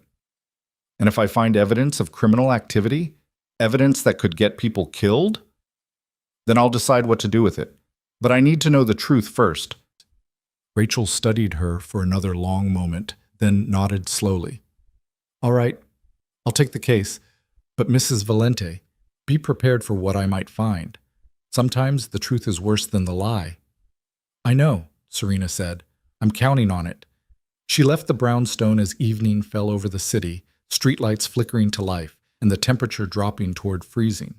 She should go home, should rest, should take care of herself and the baby growing inside her. But instead she found herself walking. Block after block, hands shoved in her coat pockets, breath misting in the cold air, trying to process everything that had happened in the past few days. The betrayal on Christmas Eve, Liana's confession, Victor's plot, the divorce papers waiting for her signature. Her phone buzzed, a text from Adrian. Christopher said you walked out of the meeting. We need to talk. This doesn't have to be a fight. Serena stared at the message, anger rising hot and fast in her chest. He thought this didn't have to be a fight. Thought she'd just roll over and accept his generous offer and fade quietly from his life. He had no idea who he was dealing with anymore. She typed back, You're right. It doesn't have to be a fight. It can be a war. Your choice. 3 dots appeared immediately, then disappeared, then appeared again, then nothing. Serena smiled grimly and kept walking, her path taking her past the restaurants where she and Adrian used to have dinner, the park where he'd proposed, the gallery where they'd bought their first piece of art together, all the landmarks of a life that was crumbling around her. But she wasn't crumbling with it. She was building something new, something stronger, something that would protect her child and punish the people who'd tried to destroy her. She just had to survive long enough to see it through. By the time Serena made it back to the penthouse, it was nearly 9. She was exhausted, her feet aching from walking in heels, her head pounding from stress and the emotional toll of the past few days. But when she opened the door, she found Adrian sitting in the living room in the dark, a glass of scotch in his hand. "We need to talk," he said. "I thought you were staying at the Gramercy." "I was. I am. But after that text you sent, I figured we should clear the air." Serena dropped her purse and coat on the entry table. "There's nothing to clear. You want a divorce. I'm making you work for it. That's all there is to say." "Serena, please, can we just—" He stood, running a hand through his hair in frustration. "Can we just be honest with each other for 5 minutes? No lawyers, no games, no strategy. Just us." "There is no us anymore, Adrian. You made that choice when you slept with my sister. I know I hurt you, but this doesn't have to destroy us both." "Us both?" Serena laughed, the sound bitter even to her own ears. "You're not being destroyed. You're getting exactly what you want. A new life with Liana, freedom from a wife who disappointed you, the ability to start over." "And what about you? What do you want?" The question hung between them, loaded with implications and possibilities. What did she want? Revenge? Justice? Her marriage back? Her old life restored? Or something else entirely? Something that terrified and exhilarated her in equal measure. "I want you to leave," she said finally. "I want you to go back to the Gramercy in your new life and leave me alone to figure out mine." "I can't do that. Not when you're sending threatening texts and playing games with my lawyers." "What's your plan, Serena? What are you trying to accomplish?" She met his eyes across the dim room. "I'm trying to make sure that when this is over, when you've moved on and forgotten I exist, I still have something left. Some dignity, some control, some sense that I didn't just let you throw me away like I was nothing." Something flickered in Adrian's expression. Regret, maybe, or guilt. But it was gone too quickly to name. "You were never nothing," he said quietly. "You were everything. For a long time you were everything. But not anymore. No, not anymore." The honesty of it stole her breath. She'd known it, felt it. But hearing him say it out loud made it real in a way nothing else had. "Then go," she whispered. "Just go and let me grieve in peace." Adrian set down his glass and moved toward the door, but he paused when he reached her, standing close enough that she could smell the scotch on his breath and the cologne that used to make her feel safe. "For what it's worth," he said, "I never meant to hurt you this badly. I never meant for any of this to happen. But it did happen, and now we both have to live with it." He reached out like he might touch her face, then thought better of it. His hand dropped to his side. "Goodbye, Serena." "Goodbye, Adrian."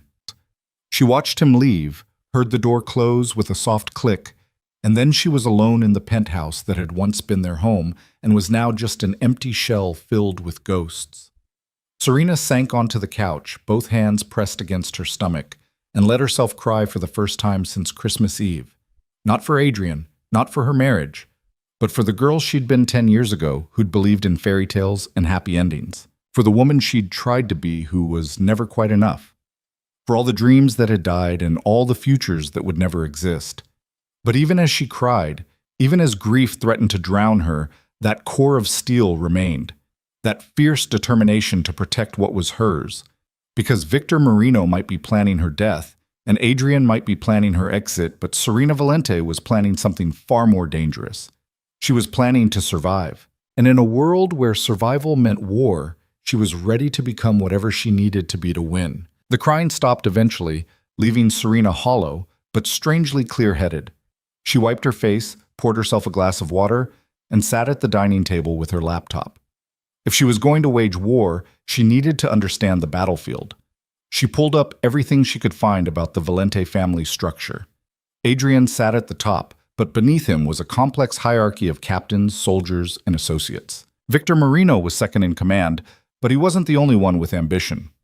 There were others, men who'd been with the family longer, men who resented Victor's rapid rise, men who might be persuaded to choose sides if the right leverage was applied. Her phone buzzed around midnight. Liana. I did what you said. Told Adrian about your fertility issues. He seemed sad about it. Asked if you were okay. I'm sure his concern is touching, Serena said dryly. What did Victor say when Adrian told him? I don't know. I wasn't there for that conversation. But Adrian's been different since. Quieter. Like maybe he's having second thoughts.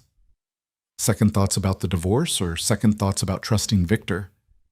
I can't tell. Maybe both. Liana paused. Serena, I'm scared. Victor's been asking me strange questions about you, about whether you might do something drastic, about whether you have any connections outside of Adrian's world. Serena's instincts sharpened. What kind of connections? Legal, political. People who might help you if things got ugly. I told him no, that you've been completely isolated since the marriage. But I don't think he believed me. Good. Let him wonder. Let him waste energy worrying about threats that may or may not exist. This isn't a game, Serena. Victor Marino kills people. That's what he does. And if he thinks you're a threat, then he'll make a mistake, Serena interrupted. And when he does, I'll be ready. She ended the call before Liana could protest further. Fear was useful, but only in measured doses. Too much, and people became paralyzed. Too little, and they became reckless. Serena walked to the window, looking out at the city lights stretching toward the horizon. Somewhere out there, Victor Marino was planning her death. Somewhere out there, Adrian was building a new life without her. And somewhere out there, Rachel Kim was digging through Victor's secrets, looking for the weakness that would bring him down. The next week passed in a strange limbo. Serena went to the doctor, not Dr. Chen, but a specialist in Brooklyn that Rachel had recommended, someone with no connections to Adrian's world. The pregnancy was progressing normally. 8 weeks now, heartbeat strong, due date in late July. You're high risk because of your age and history, doctor, Sarah Okonkwo told her, reviewing the ultrasound images. But so far everything looks good. We'll want to monitor you closely. Weekly appointments until 12 weeks, then we'll reassess. No one can know about this, Serena said. Not yet. Is there any way to keep the records completely private? Dr. Okonkwo studied her over the rim of her glasses. I can keep them out of the standard system. But, Mrs. Valente, if there's a safety issue, there is, but I'm handling it. Are you? Because in my experience, women who need this level of secrecy are usually in danger, and pregnant women in danger need help, not privacy. I have help. I have a lawyer. I have resources, and I have a plan. I just need time to execute it. Dr. Okonkwo didn't look convinced, but she nodded. All right, but if anything changes, if you feel threatened in any way, you call me immediately. I have contacts, people who can help. Serena left the clinic with prenatal vitamins and a fierce determination to make it to 12 weeks, to 20 weeks, to viability, to birth, to a future where her child was safe and Victor Marino was destroyed. Rachel called 3 days later. I've got something, she said without preamble. Can you come to the office? Serena was there within the hour, her heart pounding as Rachel spread documents across her cluttered desk. Victor Marino is even more interesting than I thought, Rachel began. On the surface, everything looks legitimate. The restaurant supply company has real clients. The waste management operation has city contracts. The construction firm is building actual buildings. But underneath? Underneath, it's all a shell game. Money flows in from one source, gets laundered through the businesses, and flows out to offshore accounts. Standard organized crime playbook. But here's where it gets interesting. Rachel pulled up a spreadsheet on one of her monitors. 3 months ago, Victor started moving money. A lot of money. Into accounts that aren't connected to the Valente family structure. His own accounts. Exactly. He's been skimming. Not huge amounts, nothing that would trigger immediate red flags, but consistent, systematic, building himself a nest egg. Serena leaned forward, studying the numbers. How much total? Close to 8 million, spread across 6 different offshore accounts, all hidden behind shell corporations. $8 million. Enough to fund a takeover. Enough to buy loyalty. Enough to disappear if things went wrong. Can you trace where the money's going after it hits the offshore accounts? Serena asked.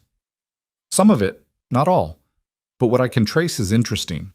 He's been making payments to people, regular payments, like a payroll. Who? Rachel pulled up another document. That's the tricky part. Most of the recipients are hidden behind corporate veils, but I managed to identify 3 of them. Carlo Rossetti. He's a captain in the Valente family. James Jimmy the Knife Delgado. He's muscle, but respected muscle. And Vincent Carbone. He's the family's attorney. Serena sat back, processing. Victor wasn't just planning a coup. He was buying one. Building his own power base inside the Valente organization. Paying key players to switch their loyalty when the time came. There's more, Rachel said. I found communication records. Encrypted messages between Victor and someone using the handle Queenside. They've been talking for months, planning something big for February. The family council meeting. That would be my guess. The messages reference the old man, the transfer, and cleaning house. Pretty clear what they're planning. Who's Queenside? I don't know yet. Whoever it is, they're careful. Using multiple layers of encryption, bouncing signals through servers in 3 different countries. But I'm working on it. Serena's mind raced. This was good. This was evidence. This was leverage. Can you document all of this? Create a comprehensive report with sources and documentation? Already doing it. Should have it ready in a week. Make it 3 days, and Rachel, this can't get out. Not yet. Not until I'm ready to use it. Rachel's expression was grim. You're planning to go to Adrian with this, to warn him about Victor. Eventually, when the timing is right. And what if the timing is never right? What if Adrian's in on it? What if he and Victor are playing you both? The thought had occurred to Serena, but her instincts, honed by 10 years of reading Adrian's moods and motivations, said no. Adrian might be a bastard, might be a cheater, might be cold and ruthless, but he loved power too much to give it up willingly. If Victor was planning a coup, Adrian was the target, not a co-conspirator. He's not in on it, Serena said, but I need proof before I can bring this to him, proof he can't ignore or explain away. You're putting a lot of faith in a man who's divorcing you. I'm not putting faith in him. I'm putting faith in his self-interest, and his self-interest is staying in power. Rachel shook her head. You're braver than I thought. Or crazier. Hard to tell which. Both, probably, Serena admitted, but I don't have the luxury of being cautious anymore. She left Rachel's office with hope and fear warring in her chest. The evidence was building. The picture was becoming clear, but she still needed more. Needed to understand the endgame. Needed to know exactly when and how Victor planned to move. And she needed to figure out how to use her pregnancy, the one card Victor didn't know she held, to maximum advantage. Her phone rang as she walked. An unknown number. She answered cautiously. Hello? Mrs. Valente, we haven't been properly introduced. My name is Victor Marino. Serena's blood turned to ice. She stopped walking, her hand tightening on the phone. What do you want? Just to talk. Woman to woman, so to speak. Well, man to woman, you know what I mean. His voice was smooth, almost pleasant, which made it more terrifying. I understand you're having some difficulty accepting your marriage is over. I don't see how that's any of your business. Oh, but it is my business. You see, Adrian is like a brother to me. His happiness matters. His future matters. And right now, you're standing in the way of both. Is that a threat? It's an observation. Adrian wants to move on, to build a new life. But he can't do that while you're dragging out divorce proceedings and making everything complicated. Serena forced herself to breathe normally, to sound calm, unafraid. If Adrian wants to talk to me, he knows where to find me. Adrian is too soft-hearted, too concerned with your feelings. That's always been his weakness. He cares too much about the wrong people. But I don't have that problem. What are you saying, Mr. Marino? I'm saying that sometimes people need help accepting reality. Help understanding when it's time to let go. Help seeing that fighting the inevitable only causes pain. The subtext was clear, crystal clear. This was a warning. Step aside or face consequences. I appreciate your concern, Serena said, keeping her voice steady through sheer force of will. But I'm perfectly capable of managing my own life. Are you?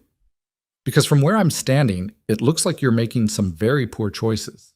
Hiring private investigators, meeting with lawyers who have, shall we say, complicated relationships with our world, asking questions that might be better left unasked. He knew. Victor knew she'd hired Rachel, knew she was digging, which meant he was watching her, following her, or had people watching her. I'm a lawyer, Serena said. Asking questions is what I do. And I'm a businessman. Protecting my interests is what I do. So let me be very clear, Mrs. Valente. Sign the divorce papers, take the settlement, move on with your life. Because the alternative would be very unfortunate. Are you threatening me? I'm advising you. There's a difference. Threats are crude. Advice is a gift. And my gift to you is this. Some battles aren't worth fighting. Some wars can't be won. And some women need to understand their place before they get hurt. Rage flooded through Serena, hot and pure and clarifying. And what place is that exactly? Anywhere but here. Anywhere but in Adrian's life. Anywhere but in the way of progress. Progress? Serena repeated. Is that what you call sleeping with your boss's wife's sister? Progress? A pause. When Victor spoke again, his voice had lost its pleasant veneer. Be very careful, Mrs. Valente. You're playing a game you don't understand with stakes you can't afford. Try me. I have. And I found you wanting. You're a liability, a complication, and complications get resolved, one way or another. The line went dead. Serena stood on the sidewalk, trembling with adrenaline and fear and fury. Victor had just confirmed everything Liana had told her. He wanted her gone. Out of Adrian's life, out of the picture entirely, and he'd just made it personal. She called Marcus immediately. Victor Marino just threatened me. I need you to document everything, every call, every text, every interaction from this point forward. If something happens to me... Whoa, slow down. What do you mean if something happens to you? Serena told him about the call, about Victor's thinly veiled threats, about the realization that she was running out of time. We need to go to the police, Marcus said when she finished. And tell them what? That a prominent businessman gave me some friendly advice about my divorce? There's nothing actionable there, nothing that would hold up. Then we get a restraining order. Against who? Victor didn't explicitly threaten me. He just implied, suggested, and a restraining order would tip my hand. Would let him know I'm scared. Would give him a reason to accelerate whatever he's planning. So what do you want to do? I want you to prepare a fail-safe, a document that contains everything I know about Victor, everything Rachel's found, everything Liana's told me. And if anything happens to me, if I disappear, if I have an accident, if I die under suspicious circumstances, that document goes to the FBI, the NYPD, the Manhattan DA, and every major newspaper in the city. Serena, I'm serious, Marcus. I need insurance. I need Victor to know that killing me would be the worst mistake he could make. And how exactly do you plan to let him know about this failsafe without revealing what you know? That was the question, wasn't it? How to leverage information without exposing your hand. How to create deterrence without provoking preemptive action. I'm working on it, Serena said. Just get the document ready. I'll figure out the rest.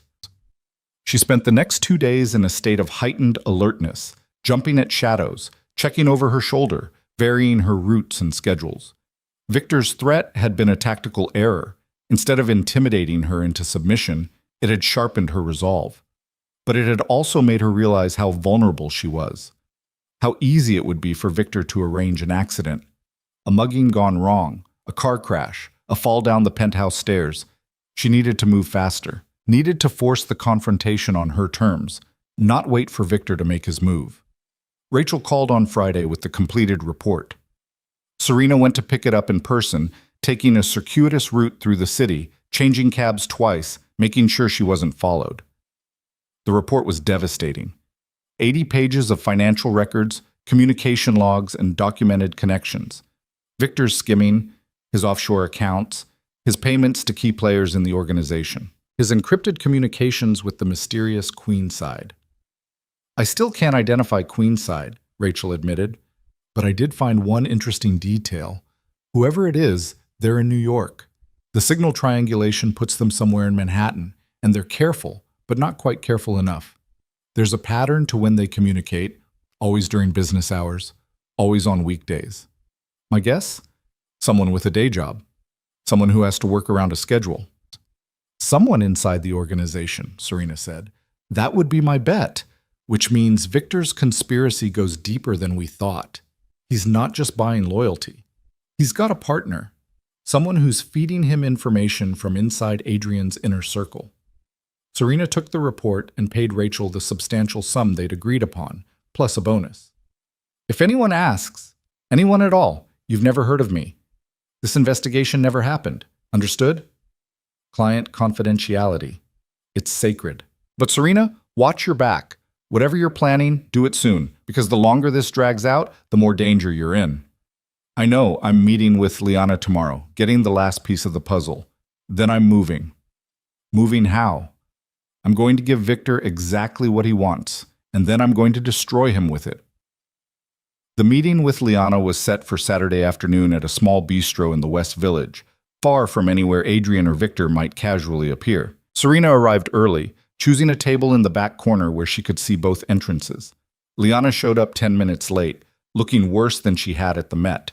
Her clothes were expensive but rumpled. Her makeup couldn't quite hide the exhaustion in her eyes. You look terrible, Serena said bluntly. I feel terrible. I can't sleep. Can barely eat. Every time Adrian touches me, I want to scream. Every time Victor calls, I think it's going to be the call where he tells me to kill you, or he'll kill me instead. He won't tell you that. Too messy. Too many connections back to him. If he moves against me, it'll be clean, professional, something that can't be traced. That's not reassuring, Serena. It's not meant to be. It's meant to be realistic. Serena slid a menu across the table. Order something. You need to eat. They ordered salads neither of them would finish, and then Serena got to business. I need you to tell me everything you know about the family council meeting in February. Who's going to be there? What the agenda is? What Victor's planning? Liana took a shaky sip of water. It's the quarterly meeting, all the captains, all the key players. They discuss territories, earnings, disputes. It's usually pretty routine. But this one won't be. No, Victor's been laying groundwork for weeks, spreading rumors about Adrian, about how he's distracted, how the divorce is making him look weak, how he's letting personal issues interfere with business. And people are listening. Some are. The old guard doesn't like it. They remember when Adrian took over from his father, how strong he was. But the younger guys, the ones who came up under Victor's leadership, they're starting to question. Starting to wonder if maybe Victor would be better. What's Victor's play? How's he planning to actually take power? Liana looked around nervously, even though the bistro was nearly empty. He's going to call for a vote of no confidence, in front of everyone. He's going to present evidence that Adrian's unfit to lead, that his judgment is compromised, that he's making decisions based on emotion instead of strategy. What evidence? The divorce, the affair with me, the way he's alienated some of the other families by being too aggressive in his expansion, the way he handled the situation with the Martinelli crew last year. Some people think he was too soft, that he should have retaliated instead of negotiating. Serena absorbed this. A vote of no confidence, and if it passes? Then leadership transfers to Victor, immediately. And anyone who opposes the transition gets removed from their positions, exiled from the organization. Or worse. And Adrian? What happens to him? Victor says Adrian will be allowed to retire, to step away peacefully, to live out his life in comfort somewhere far from New York. Liana's voice dropped to barely a whisper. But I don't believe him. I think once Victor has power, Adrian becomes a liability, someone who could always challenge him, always come back. I think Victor will have him killed and make it look like an accident or a hit from a rival family. And you? What happens to you when Victor doesn't need you anymore? I don't know. That's what terrifies me. I'm a loose end. I know too much. And Victor doesn't strike me as the kind of man who leaves loose ends. Serena reached across the table and gripped Liana's hand. Not gently, hard enough to make her sister meet her eyes. Listen to me very carefully. You're going to do exactly what I tell you. No questions, no deviation. Because if you want to survive this, if you want both of us to survive this, you need to trust me completely. What are you going to do? I'm going to give a performance, the performance of my life, and you're going to help me. Over the next hour, Serena laid out her plan. It was risky, potentially disastrous, but it was also the only way she could see to turn Victor's conspiracy against him. "You're insane," Liana breathed when Serena finished explaining. "This could get us both killed. So could doing nothing. At least this way, we're in control. At least this way, we choose the battlefield. But what if it doesn't work? What if Victor sees through it? Then we improvise, we adapt, we survive." Serena released Liana's hand. "But we do this together, as sisters, the way we should have been doing things all along." Liana's eyes filled with tears. "I'm sorry. For everything. For Adrian. For the affair. For getting involved with Victor in the first place. I'm so sorry." "Save your apologies. We'll deal with our relationship after we've dealt with Victor. Right now, I need you focused. I need you strong. Can you do that?" "I can try." "Trying isn't good enough. I need a yes or a no." Liana wiped her eyes, and for the first time since Christmas Eve, Serena saw something like determination in her sister's face. "Yes, I'm in. Tell me what to do." "First, you're going to go back to Adrian and tell him I called you. Tell him I'm falling apart. Tell him I've been making wild accusations about Victor, about conspiracy theories, about how I think people are out to get me. Make me sound paranoid, unstable, like the stress of the divorce has broken me." "Why?" "Because when I make my move, I need everyone to think I'm acting out of desperation instead of strategy. I need Victor to underestimate me, and I need Adrian to doubt anything I might tell him." "What else?" "Second, you're going to arrange a meeting between me and Victor, private. Just the three of us, you, me, and him. Tell him I want to negotiate. Tell him I'm ready to sign the divorce papers if he can guarantee my safety. Make it seem like I'm capitulating. He'll never believe it. He'll want to believe it, because it fits his narrative, the weak woman finally accepting reality, finally doing what she's told. And his ego won't let him pass up the chance to gloat." Liana nodded slowly. "When?" "Next week, before the family council meeting. I need this to happen on my timeline, not his." "And what happens at this meeting? What's your actual plan?" Serena smiled, and it was not a kind expression. "I'm going to give Victor exactly what he deserves. But first, I need one more thing from you." "What?" "I need you to find out who Queenside is, who Victor's partner in this conspiracy is, because that's the piece I'm still missing, and I have a feeling it's the piece that changes everything." Liana left the bistro first, heading back to the Gramercy and the life she'd been living as Adrian's mistress. Serena waited 15 minutes, then left in the opposite direction, her mind already running through scenarios and contingencies. This was it, the endgame. Everything she'd been building towards since Christmas Eve when her world had shattered. Victor Marino thought he was so clever, thought he'd orchestrated the perfect coup, thought he'd eliminated every obstacle between himself and power. But he'd made one critical error. He'd underestimated the woman he'd tried to destroy, and Serena Valente was about to teach him exactly how costly that mistake would be. The meeting with Victor was set for Wednesday evening at a private club in Tribeca, the kind of place where membership cost 6 figures and discretion was guaranteed. Liana had done her job perfectly, painting Serena as broken and desperate, ready to accept any terms just to make the nightmare end. Victor had taken the bait. Serena spent the days leading up to the meeting preparing. She met with Marcus to finalize the failsafe documents. She visited Dr. Okonkwo for another ultrasound. 9 weeks now, everything's still progressing normally.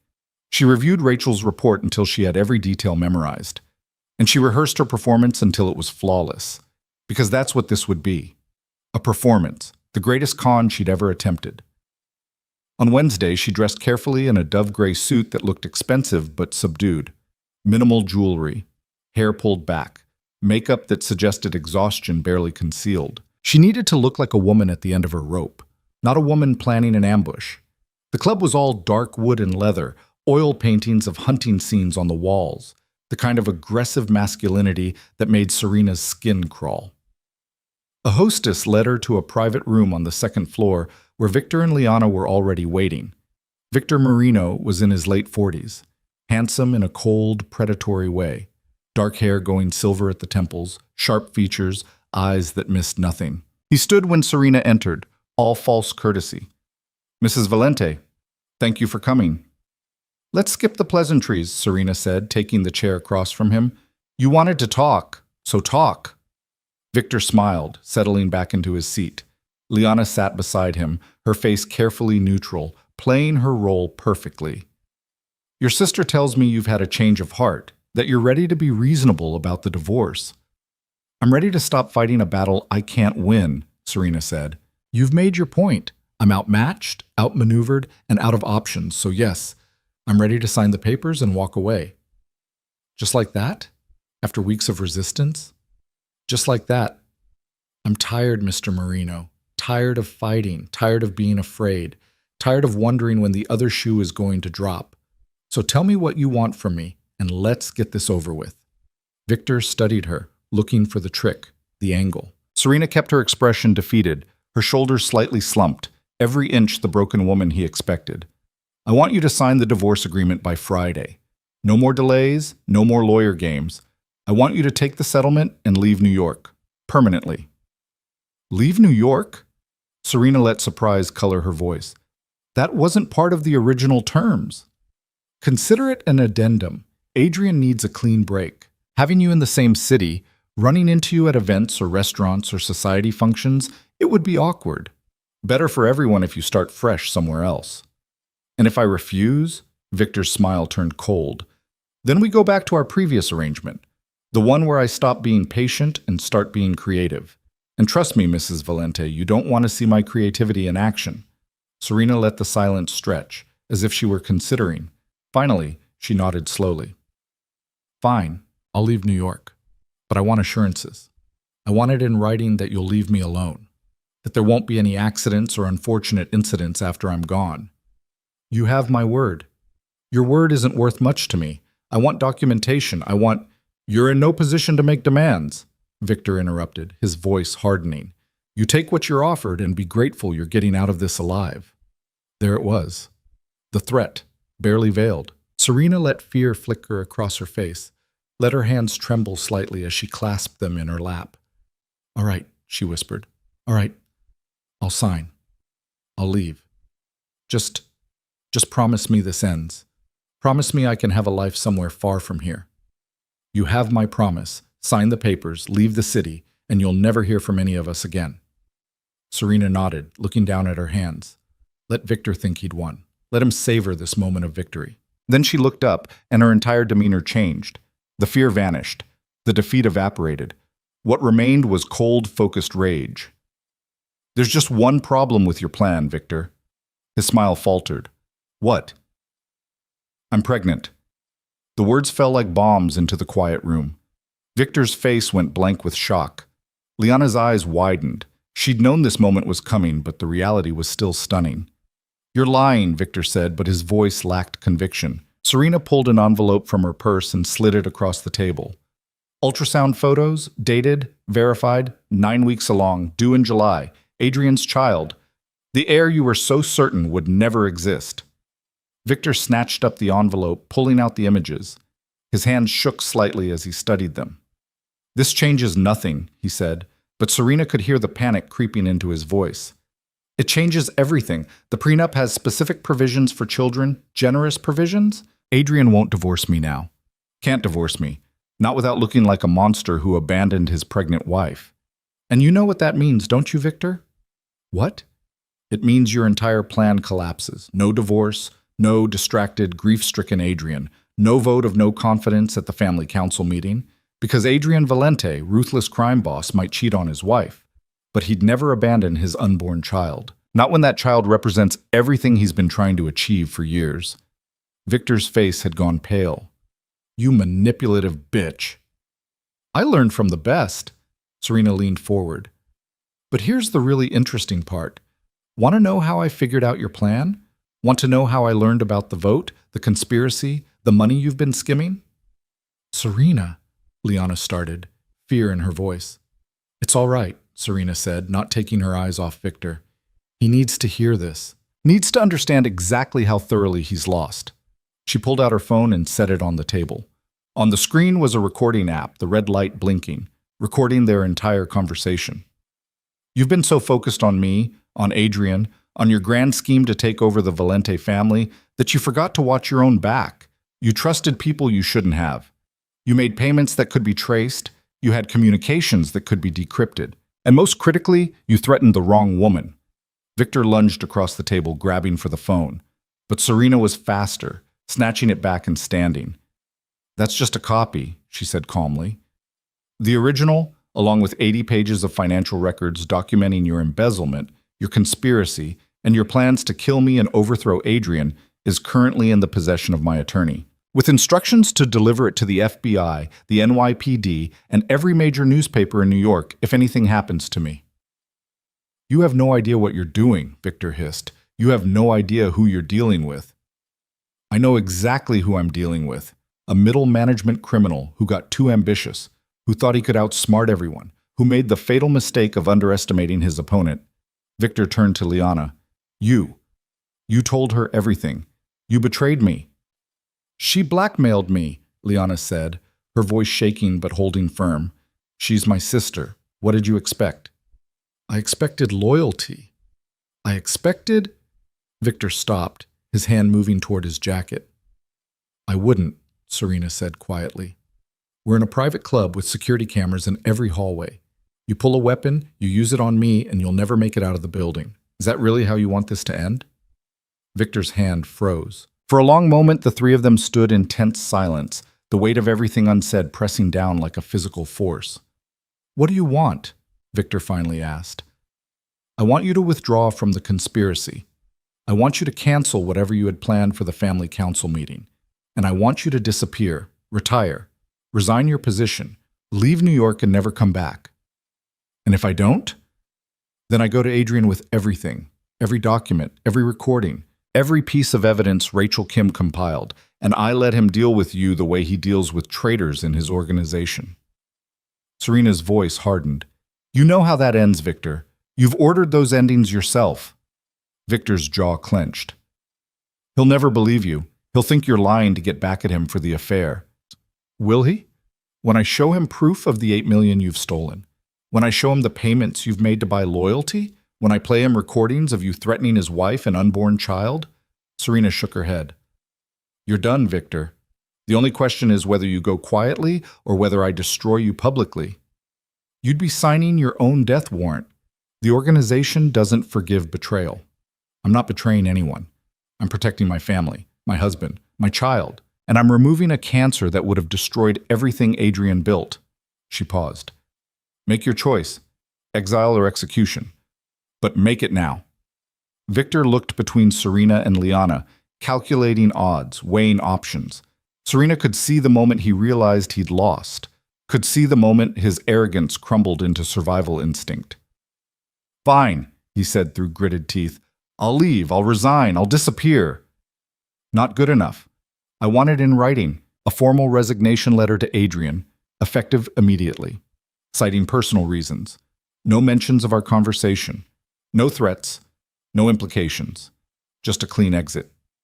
And the evidence? What happens to Rachel Kim's report? It stays with my attorney. Insurance.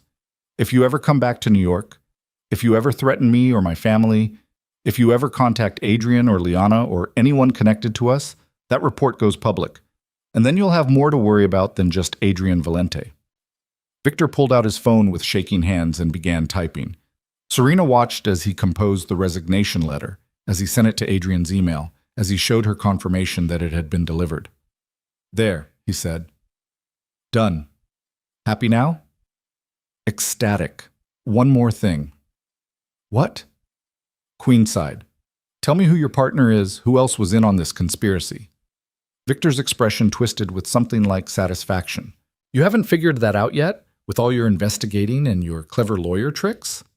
"Tell me." "No, that's one secret I'm keeping.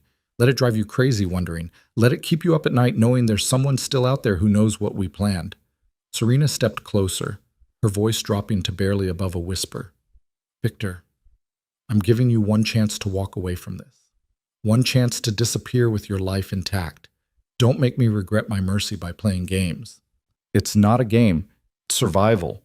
Because if I give up Queenside, if I expose my partner, then I have nothing left to bargain with. Nothing to keep me alive if you or Adrian decide I'm too much of a liability after all. He had a point. Serena's mind raced through the implications. Queenside was still out there, still unidentified, still potentially dangerous. But Victor was right. If she pushed too hard, if she demanded too much, he might decide he had nothing to lose by going down fighting. Fine, she said. Keep your secret. But know this, I will find out who Queenside is. And when I do, they'll face the same choice you're facing now, exile or exposure. Victor grabbed his coat and moved toward the door, but he paused at the threshold, looking back at Serena with something like grudging respect. You're tougher than I thought, he said. Smarter, too. If things had been different, if you'd been born into this world instead of marrying into it, you might have been formidable. I am formidable, Serena replied. You just didn't notice until it was too late. Then he was gone, footsteps echoing down the hallway, leaving Serena and Liana alone in the private room. Liana collapsed into her chair, looking like she might be sick. Did that really just happen? Did we really just threaten Victor Marino and live to tell about it? We did, because he's smart enough to know when he's beaten. Serena sat down across from her sister, suddenly exhausted. Are you okay? I don't know. I feel like I'm going to throw up, or pass out, or both. That's adrenaline. It'll pass. What happens now? Do I go back to Adrian? Do I keep pretending? Serena looked at her sister, really looked at her, for the first time since Christmas Eve without the filter of anger and betrayal. That depends, she said slowly. Are you in love with him? Really in love? Or was it all just part of Victor's manipulation? Liana's eyes filled with tears. I don't know anymore. Maybe in the beginning it was just survival. But somewhere along the way, he's kind to me, Serena. He listens when I talk. He makes me feel like I matter.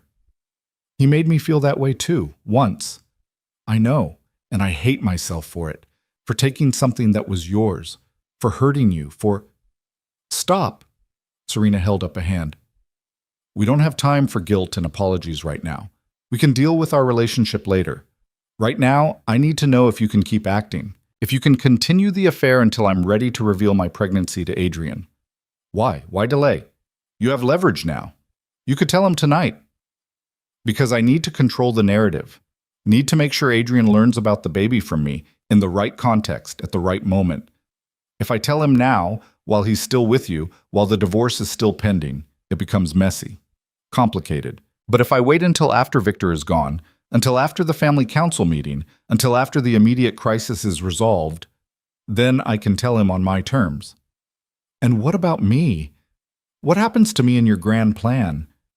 That depends on what you want. Do you want Adrian, really want him, or do you want to be free of all this? Liana wiped at her tears. I want to not be terrified all the time. I want to sleep through the night. I want to make my own choices instead of having them forced on me by men with guns and money and power. Then walk away. End the affair. Tell Adrian you can't do this anymore. Tell him whatever you need to tell him. But get out, Liana. Get out before you're in so deep you can't find your way back. And you? What about you and Adrian? Serena touched her stomach, feeling the life growing there. Adrian and I are bound together now, by this child, by 10 years of history, by the fact that, like it or not, we're stronger together than apart. I don't know if we'll ever get back what we lost. But I do know that my baby needs a father, needs the protection and legacy that comes with being Adrian Valente's heir, so I'll do whatever it takes to make that happen. Even if it means forgiving him? Even if it means learning to live with what can't be forgiven. They sat in silence for a moment, two sisters who'd been strangers for too long, finally seeing each other clearly. I'm sorry, Liana said quietly, for all of it, for being weak, for making terrible choices, I know. And someday maybe I'll be ready to forgive you, but not today. Today, I just need you to help me finish this. Liana nodded. What do you need me to do? Go back to Adrian. Act normal. Don't mention Victor's resignation until he brings it up. And when the family council meeting happens next week, be ready, because everything's about to change. The family council meeting was held in a private estate in Westchester, a sprawling property that had been in the Valente family for 3 generations. Serena had been to 2 of these meetings before, Both times as Adrian's wife, expected to be seen but not heard, decorative but silent. This time would be different. Adrian had been shocked by Victor's sudden resignation, had called Serena, the first time they'd spoken directly in over a week, to ask if she knew anything about it. "Why would I know anything about Victor's personal decisions?" she'd asked innocently. "Because the timing is suspicious. Because Victor's been my right hand for 15 years and he suddenly decides to retire the week before our quarterly meeting. Because you've been acting strange and I can't shake the feeling that you're involved somehow." Maybe he just realized it was time to move on. People do that, Adrian. They reevaluate their lives and make changes. Not people like Victor. Not without a reason. Then maybe you should ask him yourself instead of interrogating your pregnant wife. Silence. Complete, shocked silence. "What did you just say?" Adrian's voice had gone very quiet. "You heard me? I'm pregnant? 9 weeks, due in July. Your child, in case you were wondering." More silence. Then, "We need to talk. In person. Tonight." "No. Not tonight. Not until after the family council meeting. I have things to say to you, Adrian, important things, but they need to be said in front of the right people at the right time." "Serena, if you're pregnant, if this is real, then everything changes. The divorce is still happening, unless you can give me a reason to reconsider. Unless you can prove to me that you're the man I thought I married instead of the man who betrayed me with my sister. I can explain about Liana. I can save it for the meeting. You'll want witnesses for what I'm about to tell you. Trust me." She'd hung up before he could protest, leaving him with more questions than answers, leaving him off balance and uncertain, exactly where she needed him. The meeting was called to order at 7 p.m. in the estate's library, a room lined with leather-bound books and portraits of dead Valentes. 15 men sat around a massive oak table, captains, advisors, the power structure of the entire organization. And at the head of the table, Adrian Valente, looking dangerous and barely controlled. Serena arrived unannounced, walking into the library like she owned it, ignoring the shocked expressions and murmured objections. "Mrs. Valente," Christopher Hayden stood, attempting to intercept her. "This is a closed meeting, family business only." "I am family," Serena said calmly, "and I have information that affects this business. So sit down, Christopher, and let me speak." Adrian's eyes were locked on her, ice blue and unreadable. "Let her talk." The room fell silent. Serena walked to the front, standing beside Adrian's chair, facing the assembled men. "Most of you know me as Adrian's wife. Some of you think you know why I'm here, to contest the divorce, to make a scene, to be dramatic. You're wrong. I'm here because there was a conspiracy, a plan to overthrow Adrian Valente and seize control of this organization. And I'm here to tell you who was behind it." That got their attention. Every man in the room leaned forward, suddenly focused. "Victor Marino," Serena continued, "has been planning a coup for the past 6 months. He's been embezzling money from family operations. Over $8 million funneled through offshore accounts. He's been making payments to people in this room, buying their loyalty, preparing them to vote against Adrian when the time came." "That's ridiculous," someone said. "Victor resigned. He's gone." "He resigned because I gave him a choice, exile or exposure. He chose exile. But the conspiracy was real, and I have proof." She pulled out copies of Rachel's report and began distributing them around the table. Watched as men read through the financial records, the communication logs, the documented evidence of Victor's betrayal. "Holy shit," someone muttered. "This is real." "It's real," Serena confirmed. Victor Marino was planning to call for a vote of no confidence at this meeting. He was planning to present Adrian as weak, distracted, unfit to lead, and he was planning to take power by force if the vote didn't go his way. Adrian stood slowly, his face carved from ice.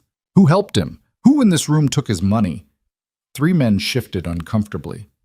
Carlo Rossetti, Jimmy Delgado, Vincent Carbone. The same names Rachel had identified. "Is this true?" Adrian asked them directly. Carlo Rossetti stood, his face pale. "I took meetings with Victor. He talked about succession planning, about what would happen if something happened to you. But I swear, Adrian, I never agreed to move against you. I never—" "You took his money," Adrian interrupted. "The report shows payments. Consulting fees, he said they were legitimate, said you'd approved them." I approved nothing. Adrian's voice could have frozen hell. You took money from a man planning to kill me and you claim innocence?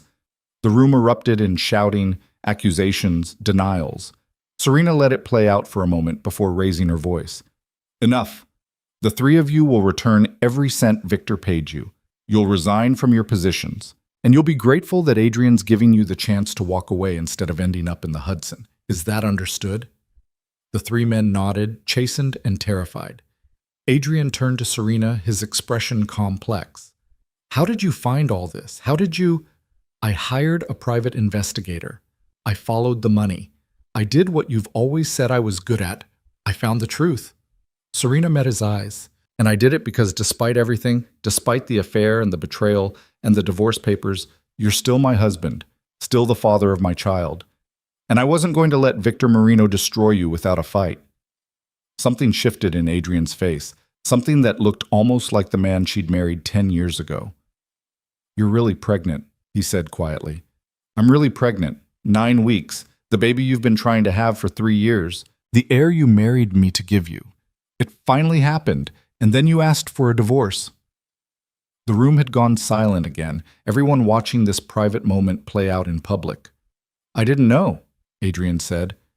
Would it have mattered if you had? Would you have stayed faithful? Would you have chosen me over Liana? I don't know. But I'd like the chance to find out. I'd like the chance to be the man you deserve instead of the man I've become. Serena wanted to believe him, wanted to fall into his arms and pretend the past 6 weeks had never happened. But she'd learned too much, seen too much, become too much to settle for easy forgiveness. Then prove it, she said. Prove that you can be that man. Prove that this baby will have a father who honors his commitments. Prove that I wasn't wrong to protect you when I could have let Victor destroy you and walked away clean. Adrian reached for her hand. This time, she let him take it. I will, he promised. Whatever it takes, however long it takes. I will prove it to you. Good. Because I'm not signing those divorce papers. I'm not leaving New York. And I'm not raising this child alone. We're going to figure out how to be married again, how to trust again, how to build something real instead of something convenient. And Liana is going to confess, publicly, in front of everyone who matters. She's going to own what she did, and then she's going to leave New York and never come back. As if summoned, the library door opened. Liana stood there, looking small and frightened but determined. I'm ready, she said quietly. I'm ready to tell the truth. Serena nodded. Then tell it. Over the next hour, in front of Adrian and the family council and Serena herself, Liana confessed everything.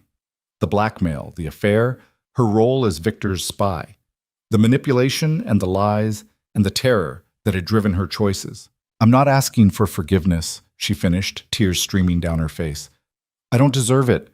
I'm just asking for the chance to leave, to start over somewhere far from here, to never hurt anyone in this family again. Adrian's face was unreadable. Finally, he spoke. You're exiled. Permanently. You'll leave New York by the end of the week. You'll never contact anyone in my family again. You'll never speak about what happened here. And if you break these terms, if you ever come back, you won't like what happens. Liana nodded, accepting the sentence. She looked at Serena one last time. I'm sorry, she whispered, for everything. I know, Serena said, and found to her surprise that she meant it. Goodbye, Liana. Her sister left without another word, the door closing behind her with quiet finality. The family council meeting ended shortly after. Men filed out, subdued and shaken by everything they'd learned. By the time the room emptied, only Serena and Adrian remained, standing on opposite sides of the oak table. You saved me, Adrian said finally.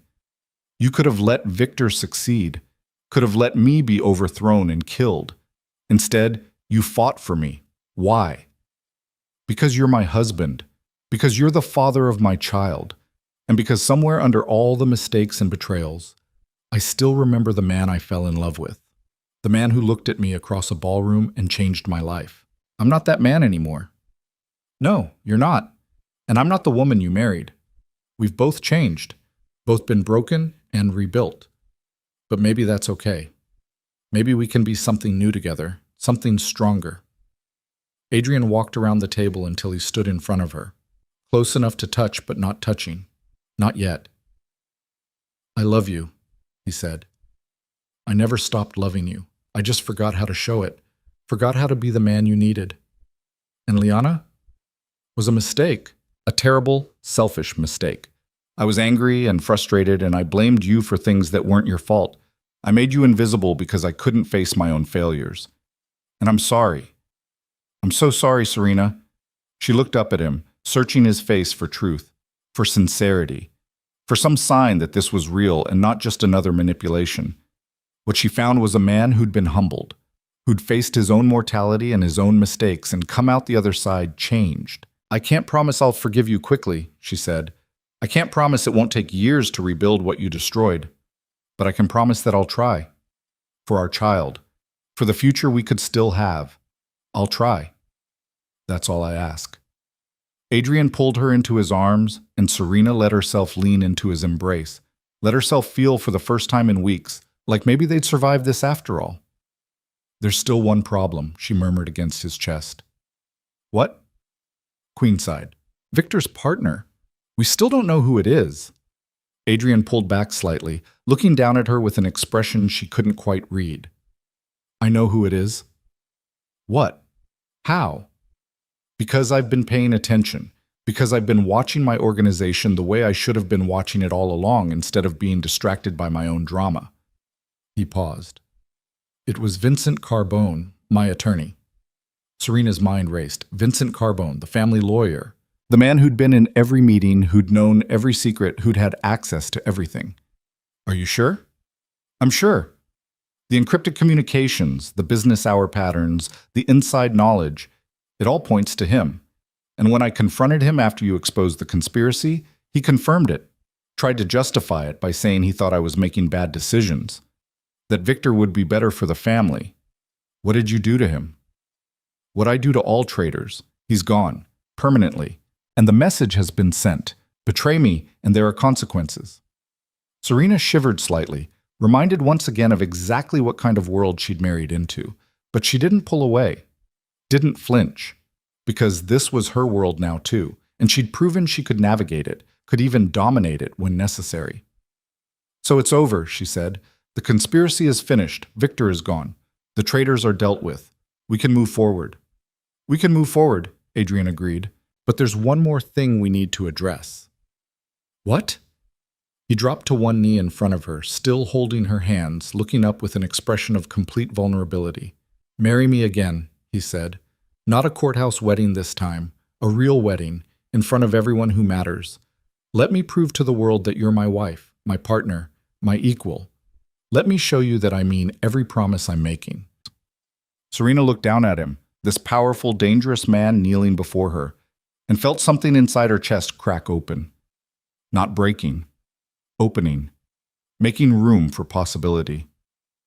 Ask me again in a year, she said softly, when the baby is born, when we've had time to rebuild, when I know for certain that this is real, and not just guilt or obligation or fear of being alone. A year, Adrian repeated, standing and pulling her close again. I can wait a year. I can wait however long it takes. Good. Because I'm not making this easy for you. You're going to have to earn me back. Earn us back. One day at a time. I wouldn't expect anything less. They stood together in the quiet library, holding each other. Two people who'd been to hell and back, contemplating a future that was uncertain but possible. 1 year later, Serena stood in front of a mirror in her parents' estate. The same estate where everything had started to unravel on that terrible Christmas Eve. But now, in late summer sunshine, everything felt different, felt possible. She was wearing ivory, not white, that ship had sailed. A simple, elegant dress that accommodated her post-pregnancy figure. Her hair was loose around her shoulders, the way Adrian liked it. And in her arms was the reason for all of this. The reason she'd fought and survived and refused to quit. Matteo Adrian Valente. 6 weeks old. Perfect in every way. You ready? Her mother asked, adjusting Serena's veil. I'm ready. The ceremony was small, just family and the few friends who'd stuck by her through everything. Marcus was there, looking pleased with himself for helping orchestrate her survival. Rachel Kim had sent a gift with a note that just said, "Congratulations, you earned this." And at the front of the room, waiting with an expression of joy and nervousness and love, was Adrian. He'd kept every promise, spent the year proving himself, gone to therapy, actual therapy, which was almost unheard of in his world, stepped back from some of his more violent operations, started transforming parts of the family business into legitimate enterprises, created a foundation in Mateo's name to help women and children escaping domestic violence. He'd become, slowly and with great effort, the man Serena had always believed he could be. The ceremony was brief. New vows, spoken with weight and meaning and the knowledge of exactly what they were promising: to love and honor and cherish, to protect and support and choose each other every day, despite the scars and the history and the knowledge of how badly they could hurt each other. When Adrian kissed her, when he held his son for the first time as a married man, Serena felt something she hadn't felt in over a year. Hope. Not the naive hope of her first wedding, but something harder, something that had been tested and survived, something real. "I love you," Adrian whispered, Mateo sleeping peacefully between them.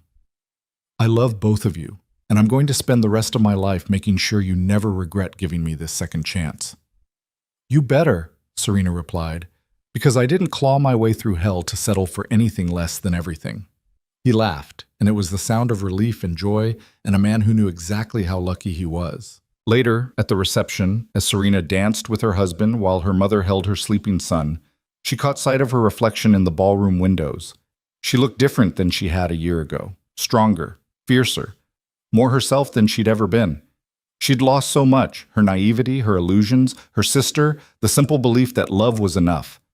But she'd gained more, gained strength and cunning, and the knowledge that she could survive anything, that she could fight battles and win wars and protect what mattered most.